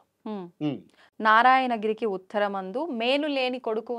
నారాయణగిరి అంటే తిరుపతికి ఉత్తర భాగములో యాదగిరి గుట్ట, ఇక్కడ గోపాలస్వామి గుట్ట అని ఉంది, వేణుగోపాలస్వామి గుట్టకు దక్షిణ భాగములో ఇతను జన్మిస్తాడు. ఎవరు? మేను లేని కొడుకు. ఇక్కడ ఉత్తరం అనుంది, నారాయణగిరికి నారాయణగిరికి అంటే తిరుపతి కదా, ఉత్తరము. ఇక్కడ వేణుగోపాల స్వామికి దక్షిణము. ఇక్కడ అలా ఎక్కడ మెన్షన్ చేసి వేణుగోపాల స్వామి ఉన్నది. ఓకే, మేను లేని కొడుకు. మేను లేని కొడుకు అంటే శరీరం ఉండదు. శివుని యొక్క త్రికోటి నుంచి వెళ్ళినటువంటి జ్వాల వలన మన్మధుడు భస్మం అవుతాడు. రతీదేవి ప్రార్థన వల్ల మళ్ళీ జన్మ ఇస్తా అని చెప్పి శ్రీకృష్ణునికి కొడుకుగా పుడతాడు. మేను లేని కొడుకు అంటే ఇప్పుడు మనం మన్మధుడు, ఇప్పుడు ప్రతి సంవత్సరం కూడా మనం పండుగ చేస్తాం, హోలీ జరుపుకుంటాం. ఆ యొక్క మన్మధుని యొక్క శరీరము కాలిపోయింది, శ్రీకృష్ణుని కొడుకుగా పుడతాడు. అతని తల్లి పేరు రుక్మిణీదేవి, ఆ భర్త శ్రీకృష్ణుడు. ఆ శ్రీకృష్ణుని యొక్క మరిది అర్జునుడు, అర్జునుడి యొక్క అన్న ధర్మరాజు. తండ్రి అంటే యమధర్మరాజు. ఉదయం పుట్టిండు, ఈ పైన అంశతోటి జన్మించిండు. అంటే ధర్మం తప్ప ఇంకేమి లేదు. ధర్మదేవతే ఈ విధంగా జన్మించడం జరిగింది. తర్వాతది ఒక మేనుగా దొరసాని గల. మేనుగా దొరసాని అంటే కేచర్య ముద్ర. మేనుగా దొరసాని అంటే భ్రమరాంబిక. ఆ యొక్క అమ్మ పదాలలో 4 అక్షరాలు ఉండాలి. దాంట్లో 2, ఒకటి అగ్ని బీజం, ఇంకొకటి ఆకాశ బీజం ఉండాలి. రామ రామ అనేటటువంటి 2 పదాలు ఒకటే అక్షరం, ఇది పేరులో రావాలి. భ్రమరాంబ. అగ్నిబీజం రా అనేది అగ్నిబీజం, అట్లా రావాలి. భ్రమరాంబ అట్లా వస్తుంది. తర్వాత అగ్నిబీజంబులు నాలుగింటిలోను మొదలు తుద సాలగ్రామ స్వరూపులై. ముందుగా రాముణ్ణి సాలగ్రామం ఉమ్, రామ రామ అని 2 సార్లు రావాలి. ఉమ్. వచ్చింది. తర్వాత నా భక్తులైన వారి నా భక్తులు బ్రహ్మంగారి యొక్క భక్తులై ఉండాలి. అగ్నిబీజంబులు నాలుగింటిలోను తుదలు పర్ణశాల నామం కలవారు. కలవారు. పర్ణశాలను కట్టింది ఎవరు? ఉమ్, శ్రీరాముడు. కాబట్టి రామ అనే పేరు ఉండాలి. ఇది చదివి ఈ కాలజ్ఞానం చదివి చెప్పేటటువంటి వ్యక్తి ఎవరైతే వస్తారో వారికి రాములు అనేటటువంటి పేరు ఉంటుంది అని అక్కడే చెప్పాడు, ఇక్కడే చెప్పాడు. ఆ శక్తి వారికే ఇస్తున్నాను. ఓకే. ఇది మీకు ఎప్పుడు తెలిసింది దీని గురించి? నేను అమ్మ కరీంనగర్కి వచ్చిన తర్వాత 78లో ఉమ్, వారికి మీరు వెళ్ళి కలవటం జరిగింది. జరిగింది. నాకు అనుభూతులు జరిగినవి. తర్వాత శ్రీశైలంలో కూడా దైవిక అనుభూతులు జరిగినవి. తర్వాత 1980లో అమ్మగారు యానగొందిలో యోగ శిక్షణ కేంద్రం అని పెట్టి అందరికీ యోగాన్ని నేర్పిస్తున్నారు. అటువంటి టైంలో నేను కూడా కూర్చున్నాను. ఈ వీరధర్మజ ఉద్భవ అనేటటువంటి 5వ అధ్యాయంలో ఉన్నటువంటి ఆ పేజీని తన ధ్యానములో చూసుకొని ఇది ఈ కాలజ్ఞానం వాళ్ళకిచ్చి చదివించండి ఈ పేజీ అని శిష్యులందరికీ ఆ శిష్యులే కాదు, వేల మందికి అందరికి ఇస్తున్నారు. ఎవ్వరు కూడా దానికి జవాబు చెప్పలేదు, మాకు తెలియదు అన్నారు. నాకు ఇచ్చారు, నేను చదివాను. చదివిన తర్వాత దానికి టకటక అర్థం చెప్పేశాను. తర్వాత 86లో నాకు ఇదే పుస్తకం, స్వయంగా ఇదే పుస్తకం నాకు దైవికంగా రావడం జరిగింది నా దగ్గరికి. ఎలా అంటే ఎవరు పంపించారు? అంటే బ్రహ్మంగారి మఠం, ఫ్రమ్ బ్రహ్మంగారి మఠం అని ఉన్నది. అంతే. పర్సన్ ఎవరైనా ఏమి లేదు. నా ఇంటికి వచ్చి పేరు రాసింది, రాములు అని రాసింది. టీచరు ఇట్లా తెలుగు పండిట్ అని రాసి ఉన్నది. వచ్చింది. వచ్చిన తర్వాత ఇది తీసి స్వామి నాకేమనిపించిందంటే నా గురించి ఏమన్నా ఉండొచ్చునా ఈ పుస్తకంలో అని నా మనసులో అనిపించింది. అదే ఆ విషయం 6వ అధ్యాయం వెళ్ళింది. ఇట్లా చూడగానే నిన్ను చూడు, నీ ముఖం చూడు, నువ్వు అడిగే చూడు, నీ గురించి ఏమని వ్రాయాలే అని వ్రాసి ఉంది. అంటే అర్థమైంది నా గురించి దీంట్లో ఉన్నదని అర్థం కదా. ఆ విధంగా నాకు అనుభూతి కలిగి ఒక 5 రోజుల్లో పూర్తి చదివేసి ఒక సంస్కృత పండితుని దగ్గరికి పోయి దీని అర్థాలు చెప్పంటే ఈ అర్థాలు చెప్పరు, ఏ నిఘంటువుల్లో ఉండవు, ఇది ధ్యానం వల్లనే తెలుస్తుంది, సమాధి స్థితిలోనే తెలుస్తుంది, ఇది ఎవరు చెప్పరు, ఇది అర్థం కాని వాళ్ళంతా కూడా ఏమంటారంటే ఇవన్నీ తప్పు ప్రక్షిప్తాలు, అదంతా బ్రహ్మంగారు ఒక పిచ్చోడు, పిచ్చిరాతలు అని చెప్తారు అని అన్నాడు. అప్పుడు అట్లా కాకూడదు, బ్రహ్మంగారి మాట తప్పు చేయకూడదు అని చెప్పి సాధన చేసి 7 సంవత్సరాలు సాధన చేసి తపస్సులో కూర్చుంటే అమ్మ సరస్వతి మాత దర్శనమయ్యారు. అప్పుడు నాకు ఈ యొక్క జ్ఞానం కలిగింది. అమ్మగారి దయ వల్ల రాములు దీని మీద వాచ్యంగా అందరికీ తెలిసేటటువంటి విధంగా పుస్తకాలు రాయమంటే కొన్ని పుస్తకాలు వ్రాశాను. అందరికి 30 సంవత్సరాలు ప్రచారం చేశాను. అహింసా ధర్మాన్ని, ఈ కాలజ్ఞానాన్ని ప్రచారం చేస్తూ ఈ విధంగా ఉండడం జరిగింది. ఇప్పుడు అంత్యస్థితి వచ్చింది కాబట్టి ఇప్పుడు చెప్తే భక్తులు మేలుకుంటారని చెప్తున్నారు. ఏం పుస్తకాలు రాశారు మీరు? మీరు రాసిన పుస్తకాలు ఏంటి? ఈ అమ్మ చరిత్ర ఒకసారి చెప్పండి. వారు దత్తాత్రేయులు చెట్టు మీద కూర్చొని అమ్మ తపస్సు చేసేది శ్రీశైలంలో, చుట్టూ ఏంటివి పులులు ఉండే అని చెప్పిన కదా, ఇట్లా ఉండేది. వీరే ధర్మజులు, వీరే దత్తాత్రేయులు, వీరు నా యొక్క అడ్రస్సు ఇదంతా కూడా పుస్తక గ్రంథకర్త. అంటే అనుభవాలు మాతాజీ మీకు చెప్పినవన్నీ కూడా మీరు పుస్తక రూపంలో చేశాను. ఈ దీంట్లో నేను చెప్పినవన్నీ చాలా ఉన్నాయి. అది ఎట్లా దేవలోకం ఎట్లా పోయింది ఏం కదా, ఇది మాంసం తినకూడదు అని అమ్మ చెప్పిన విషయాలన్నీ కూడా దీంట్లో శాస్త్రపరంగా నిరూపించినవి. ఓకే. ఇవి ఈ విధంగా అహింస గురించి బోధించడం. అహింస పరమో ధర్మ, అన్ని ధర్మాలకెల్లా ఉత్తమమైనటువంటి ధర్మం అహింస. అన్ని ధర్మాలకెల్లా ఉత్తమమైనటువంటి ధర్మం అహింస అన్నమాట. ఆ ధర్మాన్ని నాతోటి అమ్మగారు బోధించడం జరిగింది. అమ్మగారు ఎట్లా చెప్తే అట్లా చెప్పేది, ప్రవచనాలు ఇచ్చేది, కాలజ్ఞానం చదివి చెప్పేది. దీంట్లో ఇట్లా ఉన్నదని భక్తులకు అందరికి కూడా 30-40 ఏండ్లు ఆ విధంగా చెప్పి ఉమ్, చేశాను. వారు అమ్మగారు తపస్సులో ఉన్నారు. భక్తులకు ఇదంతా జ్ఞానం కలిగించడానికి ఇదంతా చేస్తున్నాము ఆ భగవంతుని దయ వల్ల. ఉమ్. ఆ. అయితే మీరు అన్నట్టుగా ఇప్పుడు ఈ కాలజ్ఞానం అందరూ చదవగలుగుతారు కానీ దాంట్లో ఉన్న సారాంశాన్ని మాత్రం ఎవరు బయటికి వ్యక్తపరచలేరు. ఉమ్. నేను ఆయన అంశతో పుట్టాను కాబట్టి నేనే వ్యక్తపరచగలను అని చెప్పి, అంటే ఇప్పటి వరకు జరిగిందంతా అంటే అందరికీ తెలిసిందే. ఇప్పుడు జరగబోయేది ఉమ్. ప్రస్తుతం మనం వింటున్నాం 2025లో ఉమ్. ఆల్రెడీ ఇప్పటికే మనం చూసాం రకరకాల విపత్తులు, ప్రళయాలు చాలా చాలా చవి చూసాము, ఇంకా జరగబోతున్నాయి అని చెప్పి వింటూ ఉన్నాము. ఇప్పుడు ప్రస్తుతం యుద్ధ వాతావరణం కూడా నెలకొంది. ఉమ్. కొన్ని దగ్గరలో దాడులు జరగబోతున్నాయి అని చెప్పి, బాంబు దాడులు జరగబోతున్నాయి అని చెప్పి రకరకాలుగా మాట్లాడుకుంటున్నాం. ఎవరెన్ని చెప్పినా కూడా ఎంతవరకు ఉందో వాస్తవం అని చెప్పి ఒక మూఢనమ్మకంగా కొట్టిపారేస్తుంటాము, కొన్ని సందర్భాల్లో నమ్ముతూ ఉంటాం. కానీ బ్రహ్మం గారి కాలజ్ఞానం అనేసరికి ఖచ్చితంగా ఇప్పటి వరకు మనం చూసిన దాన్ని బట్టి అన్ని జరిగాయి, ఇక మీదట కూడా జరుగుతుంది అనే నమ్మకం ప్రతి ఒక్కరికి ఉంటుంది. మరి మీరు ఈ పుస్తకం చదవగలుగుతారు, దాంట్లో వివరించగలుగుతారు, మీకు అర్థమవుతుంది ఏముంది ముందర ఏం జరగబోతోంది ఇక మీదట. వారే కాలజ్ఞానంలో ఏకాదశ అధ్యాయము వీరధర్మజ చరిత్ర అని రాసిండు, సంస్కృతంలో రాసిండు. తెలుగులో కూడా పదాలు అర్థమయ్యేటట్టుగా అది ఖగోళ శాస్త్రం, మామూలు విషయం కాదు. అది ఖగోళ శాస్త్రం, అది జ్యోతిష్యం ఉంది. ఖగోళం జ్యోతిష్యం అంతా మిళితం చేసినటువంటి ఒక కాలజ్ఞానం మొత్తం కాదు, ఏకాదశ అధ్యాయం రాశాం. ఒక 11 అధ్యాయం అదంతా రాశారు. దాంట్లో చివరిన ఎండు చేస్తున్నాడు. ఇక ఎండు చేస్తూ చివరిన మీనరాశి నుంచి మొదలు పెట్టాడు. వారు రాసిందే, దాన్ని డేట్లలో తీసి నేను చెప్తున్నాను. అలాగే శని మీనరాశిలో 29/3/2025 నాడు ప్రవేశించింది. మొన్న ప్రవేశించింది. అయితే అప్పటి నుండి 2/6/2027 అయితే 2.5 సంవత్సరాలు శని ఒక రాశిలో ఉంటాడు. మీనరాశిలో ఇప్పుడు ఉన్నాడు. అప్పుడు ఏం జరుగుద్ది అని రాసిండంటే, వారు మ్లేచ్ఛ నాశనం. మ్లేచ్చులు అంటే నానా భక్షక మ్లేచ్ఛ అని వేదవ్యాసుడు చెప్పిండు.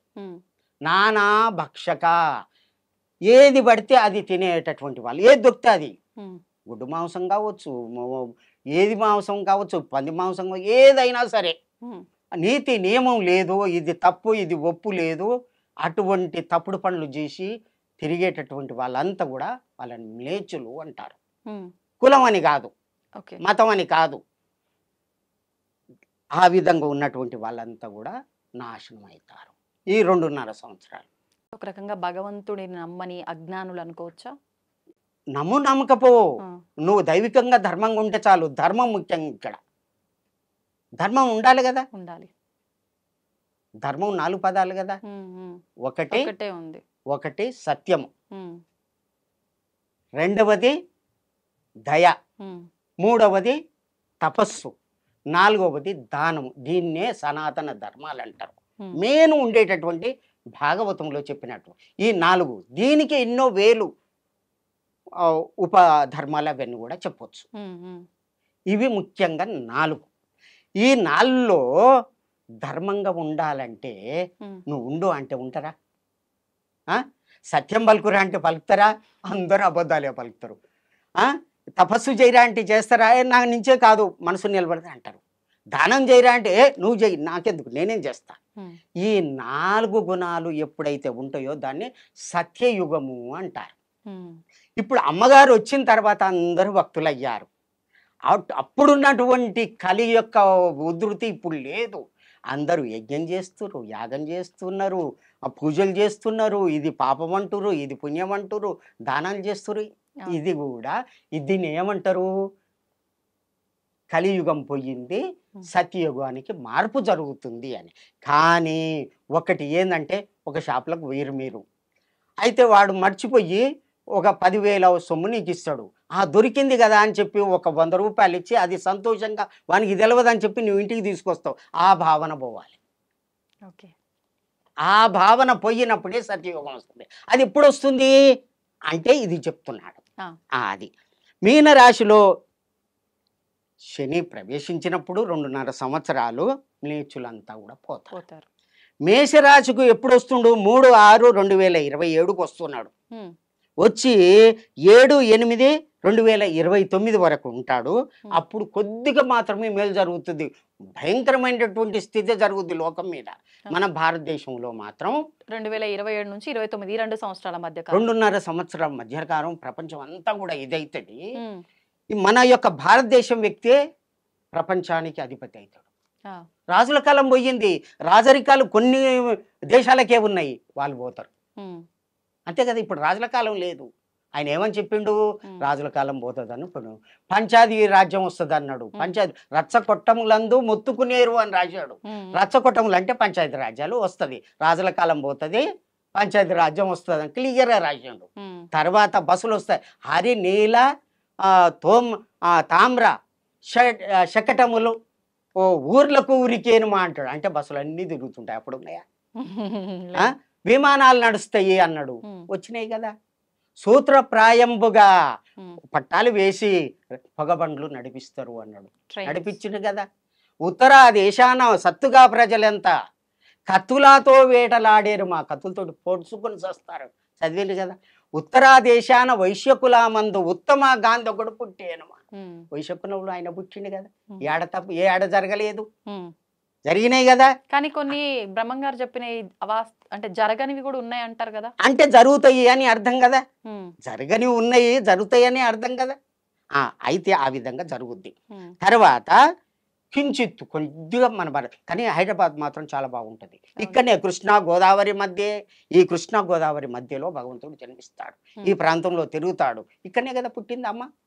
ఈ మధ్య భాగంలోనే అమ్మ పుట్టింది. అట్లాగే వారణాసి అంతుమేమయం, వారణాసి వరకు కూడా నేనే చూసుకుంటా. గౌతమం చేయవా, నేను చూసుకుంటాను. తర్వాత బాదామి ఏకమే రాజ్యం. బాదామి అంటే బెంగళూరు దగ్గర ఉంటుంది, అంతవరకు చూస్తాను. అదే కాకుండా కావేరి గిరిజాతోయం వైకుంఠ రంగ మందిరం అంతవరకు కూడా, అంటే రామేశ్వరం వరకు కూడా నేను పరిపాలన చేస్తాను. నా భక్తుల్ని రక్షించుకుంటాను. మిగతా వాళ్ళంతా కూడా పాపాత్ములంతా నాశనం అవుతారు. ఇది జరుగుద్ది, జరిగి తీరుతుంది. సత్యం సత్యం న సంశయ. ఈ విధంగా జరుగుతుంది. ఇప్పుడు 29 తర్వాత ఈ 29 ఇదైన తర్వాత వృషభ రాశికి శని ప్రవేశం అవుతాడు. ఎప్పుడు అంటే 8/8/2029కి ప్రవేశించి 30/5/2032 వరకు ఉంటున్నాడు. అప్పుడు ఏం జరుగుద్ది? బాంబింగ్ జరుగుద్ది. ఎక్కడ? మన భారతదేశానికి ఈశాన్య మూలం అంటే కలకత్తా. కలకత్తాలో గంగా నది అక్కడ పోయిన తర్వాత ఉగ్లీ అని పేరు పిలుస్తారు, గంగా నదిని.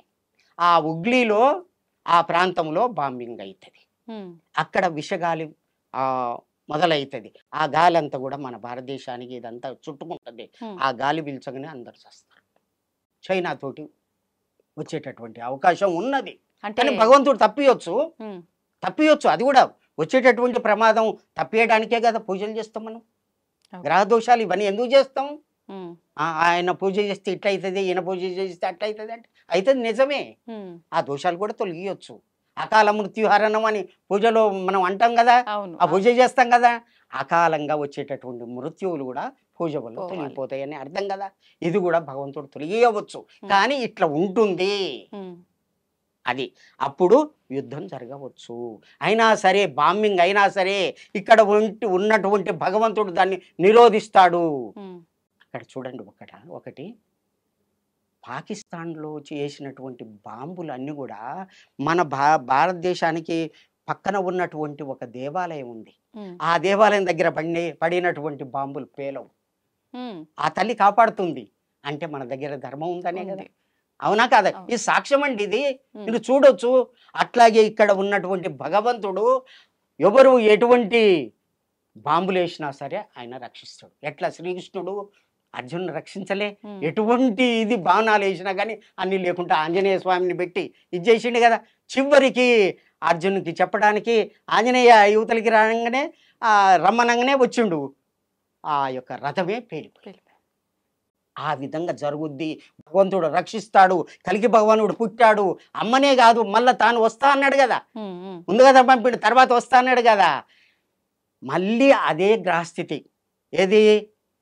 చంద్రుడు, సూర్యుడు, గురువు ఏకరాశిలో సమస్యంతి అని చెప్పుకున్నాం కదా. మళ్ళీ 12/8/2026 నాడు మళ్ళా వస్తుంది. సేమ్ అదే గ్రహస్థితి. దానివల్ల అది అంటే ఈ మధ్యకాలాన్ని సంధికాలం అంటారు. ఆహా. దానికంటే ముందు కలికి భావనుడు ఆయనే పుట్టాలి. ఆ, ఎవరు? మహావిష్ణువే పుట్టాలి. ఆ. ఒరిస్సాలో పుట్టడం. ఒరిస్సాలో పుట్టాడు. ఆ భవిష్యమాలిక గురించి ఇది కాలజ్ఞానం ఎట్లా వీరబ్రహ్మేంద్ర స్వామి రాసిండో, ఉమ్, శ్రీకృష్ణుని యొక్క స్నేహితులు 5గురు వారి యొక్క అంశతోటి పుట్టి పూరి జగన్నాథులో కూర్చొని వటవృక్షం కింద కూర్చొని భవిష్యమాలిక అనే గ్రంథాన్ని రాసిండ్రు. ఎప్పుడు జరిగింది ఇదంతా? ఏ సంవత్సరంలో? 1485 ఉహు. తర్వాత జరిగింది. అయితే రాసిన దాంట్లో ఏముంది? ఇప్పుడు జరిగేదంతా కూడా రాసింది. పాకిస్తాన్ అనే పేరు ఉంది, అప్పుడు లేనే లేదు పాకిస్తాన్ అని ఉమ్, ఉమ్, పేరు రాసినాడు. అవన్నీ కూడా క్లియర్గా రాసింది. అది కూడా నేను చదివాను. ఉహు, భవిష్యత్ పురాణం చదివాను, భవిష్యమాలిక చదివాను, ఉమ్, ఇటు భాగవతం చదివాను, భగవద్గీత చదివాను, ఈ కాలజ్ఞానం చదివాను. ఏ ఏ పురాణాల్లో కూడా ఏ ఏ గ్రంథాల నుంచి ఈ విధంగా ఉన్నదో అదంతా కూడా చదివి మేము ముందు కూర్చున్నాను తల్లి. ఒట్టిగా రాలేదు నేను, గట్టిగా వచ్చే అందరికీ కూడా చెప్పడానికి వచ్చాను. ఉమ్. తర్వాత ఈశాన్యముల నుంచి ఈ విధంగా జరుగుతుంది అన్నాడు. ఆ. అది రావచ్చు, వస్తుంది, భగవంతుడు రక్షిస్తాడు మన భారతదేశం వాళ్ళని. కానీ నమ్మకతోటి ఉండాలి. ఉమ్, ఓం నమో భగవతే వాసుదేవాయ వాసుదేవాయ. ఇదే చెప్పిండు. ఓం నమో భగవతే వాసుదేవాయ అను అదే వెళ్ళిపోతుంది అంతే. ఉమ్, అక్కడ మాలికలో ఏమని చెప్పిండంటే మాధవాయ నమః అంటే వెళ్ళిపోతుందట ఉమ్. అంతే. అవి ఏమి కావు, ఓకే. నీళ్ళైపోతాయి. భగవంతుడు రక్షిస్తాడు. ఉమ్, తర్వాత మిథున రాశికి శని ప్రవేశం అయిన తర్వాత 31/5/2032లో ప్రవేశిస్తున్నాడు. ఉమ్, తర్వాత 11/7/2034 వరకు ఉంటుండు. ఉమ్. అప్పటి వరకు నేను ఇంతకుముందు చెప్పాను కదా, ఒక షాపులోకి పోయి ఇట్లా చేసి అవును. ఆయన చూస్తలేడు, ఆహా అలాంటిదో- బాగుంది అని నీ అవును. భావన వచ్చింది కదా, అది కూడా ఉండదు. అందరూ కూడా సత్య పురుషులై నువ్వు ఈ విధంగా వచ్చావు, నేను ఇట్లా తీసుకపోతే తప్పవుతుంది అని చెప్పి నువ్వు డబ్బులు కట్టి తెచ్చుకుంటావు.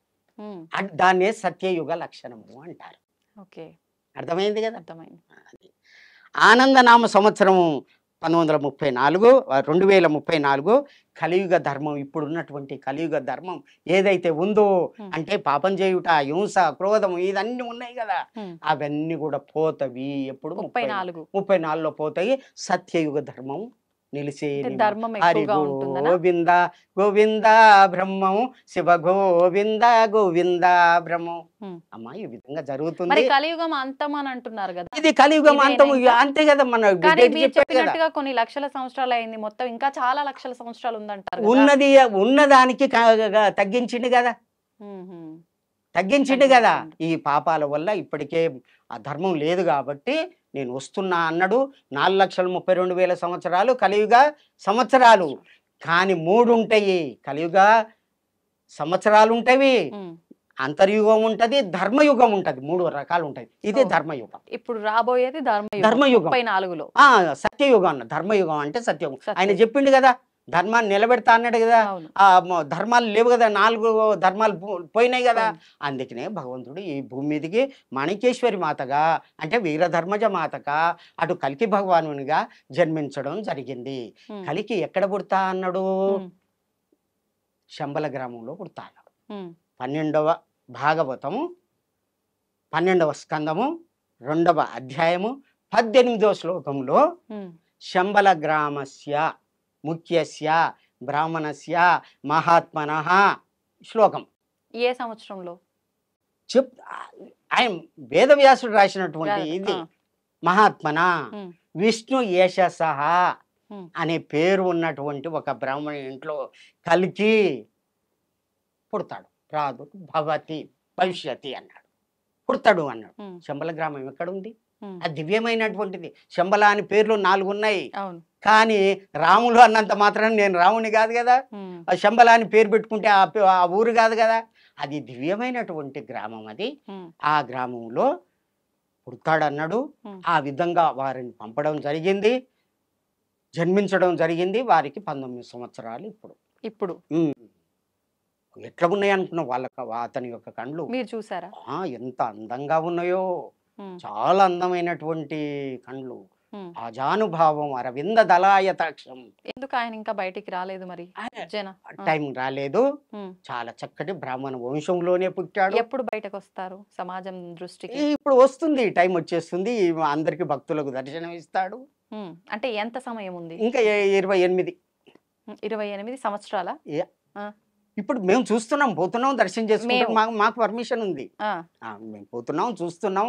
ఎన్నో మహిమలు. నేను ఆశ్రమంలో కూర్చొని తపస్సు చేస్తే ఆకాశం నుంచి శబ్దాలు వచ్చినాయి. ఇది నిజమా కాదా, ఇతను చెప్పేది నిజమా కాదా అని చెప్పి 13/3/2022 అనుకుంటా మధ్యరాత్రి 1ంటికి కూర్చున్నాను. వీళ్ళంతా చెప్పేది నిజమా కాదా అని. నాకు వాస్తవం, నేను తప్పు చెప్పే అబద్ధం ఆడే అవసరం లేదు. మహావిష్ణువు యొక్క దర్శనం జరిగింది. మహావిష్ణువు దర్శనం జరిగింది అంటే వాళ్ళకి ఫోన్ చేశాను. ఫోన్ చేసి ఇక్కడ ఈ అడ్రస్ లో పుట్టిన ఎవరైతే బ్రాహ్మణ కుటుంబంలో పుట్టిన వాళ్ళకు ఫోన్ చేయడం జరిగింది. వాళ్ళ నెంబర్ మీ దగ్గరికి ఎలా వచ్చింది? భవిష్యమాలిక అని అంత ఇది వస్తుంది, నెట్లో వస్తుంది చూడండి మీరు. భవిష్యమాలిక అదంతా కూడా ఎవరు ప్రచారం చేస్తున్నారు అదంతా వస్తుంది, నెంబర్లు కూడా ఉన్నాయి. నేను ఫోన్ చేయడం జరిగింది. నాకు ఇట్లా జరిగింది, ఇది నిజం అనిపిస్తుంది. నేను యోగ సాధనలో ఉన్నాను, మహావతార్ బాబాను చూశాను, నిధివనంలో రాధామాతను చూశాను, ఇక్కడ 2016లో భ్రమరమ్మ మాతను కూడా నేను దర్శనం చేసుకున్నాను. నేను యోగ సాధన తుమ్కో నాయ బాబా నువ్వు అంటే నువ్వెవరు ఎట్లా అంటే నేను ఒక యోగ సాధకుడిని, నాకు ఇట్లా దర్శనం అయింది, ఆ స్వామివారిని చూడాలని అనుకుంటున్నాను అంటే అప్పుడు పర్మిషన్ తీసుకున్నారు. తర్వాత నాకు అనుమతి ఇచ్చారు దర్శనానికి. టెస్ట్ చేస్తారు ముందు కదా, వారు సరే అంటేనే తీసుకుపోతారు, దర్శనం ఇస్తారు. వారు అంటేనే. ఆ జన్మించిన వారికి తెలుసా నేను పలానా వ్యక్తిని ఇలా జన్మించానని? ఎందుకు తెలియదు? లేకుంటే అతను భగవంతుడు ఎట్లా అవుతాడు? కాదు కదా. మామూలు వ్యక్తిని నువ్వు భగవంతుడు అంటే అతను ఒప్పుకుంటాడా? మరి అది కాదు. అట్లాంటివన్నీ కూడా. మళ్ళీ 2వ నాడు ఏం జరిగిందంటే, 3వ నాడు ఏం జరిగిందంటే ఆకాశం నుంచి శబ్దం వస్తుంది. ఎవరు లేరు, నా ఆశ్రమంలో ఎవరు ఉండరు, ఊరికి చాలా దూరంలో ఉన్నాను. అక్కడ 1ంటికి మధ్యాహ్నం 1ంటికి ఇట్లా ధ్యానం చేసుకుంటూ ఇట్లా కూర్చున్నాను. కూర్చుంటే ఆకాశంజీ గురూజీ నమస్కార్, స్వామీజీ నమస్కార్, స్వామీజీ నమస్కార్ అని. నేనెంతటి వాడిని, నాకు నమస్కారం చెప్పేవాడు ఎవరు ఉండరు, ఇదంతా ఏంది లీలా అని చెప్పి నా మొత్తం తిరిగి చూస్తే ఎవరు లేరు. ఇదే మాట అక్కడికి పోయి వారిని అడిగితే మై బులాయ తుమారే తుమ్ సేవా కర్నే కా హాయ్, సేవ చేసేది ఉన్నది, ఇదంతా సేవనే, భగవంతుని సేవ. ఇది భగవంతుని మాలిక గురించి ప్రచారం చేస్తున్నా, కాలజ్ఞానం గురించి ప్రచారం చేస్తున్నా, భగవంతుడు పంపిస్తే వచ్చినా అని చెప్తున్నా కదా. ఇది చెప్పటానికే నా జన్మ అని భక్తులకు మనవి చేస్తున్నా. జై సద్గురు రూపరహిత వీరధర్మజ మాతాకి జై, వీర బ్రహ్మేంద్ర స్వామికి జై. ధన్యవాదాలండి. ధన్యవాదాలు. సర్వే జనా సుఖినో భవంతు. తవ్వుతూనే శివలింగం సరే దాన్ని అట్లా కప్పేసేయండి, చూపించదండి. మూర్తి పూజ కాదు, సాక్షాత్ బ్రజేంద్ర నందన భగవాన్ ఉన్నారు మూర్తిలో. ఏమీ ఆశించకుండా ఆరాధించే వాళ్ళు కూడా ఉన్నారా ప్రభుజీ? నిజమైన భక్తి అంటే మనకు తెలియదు కాబట్టి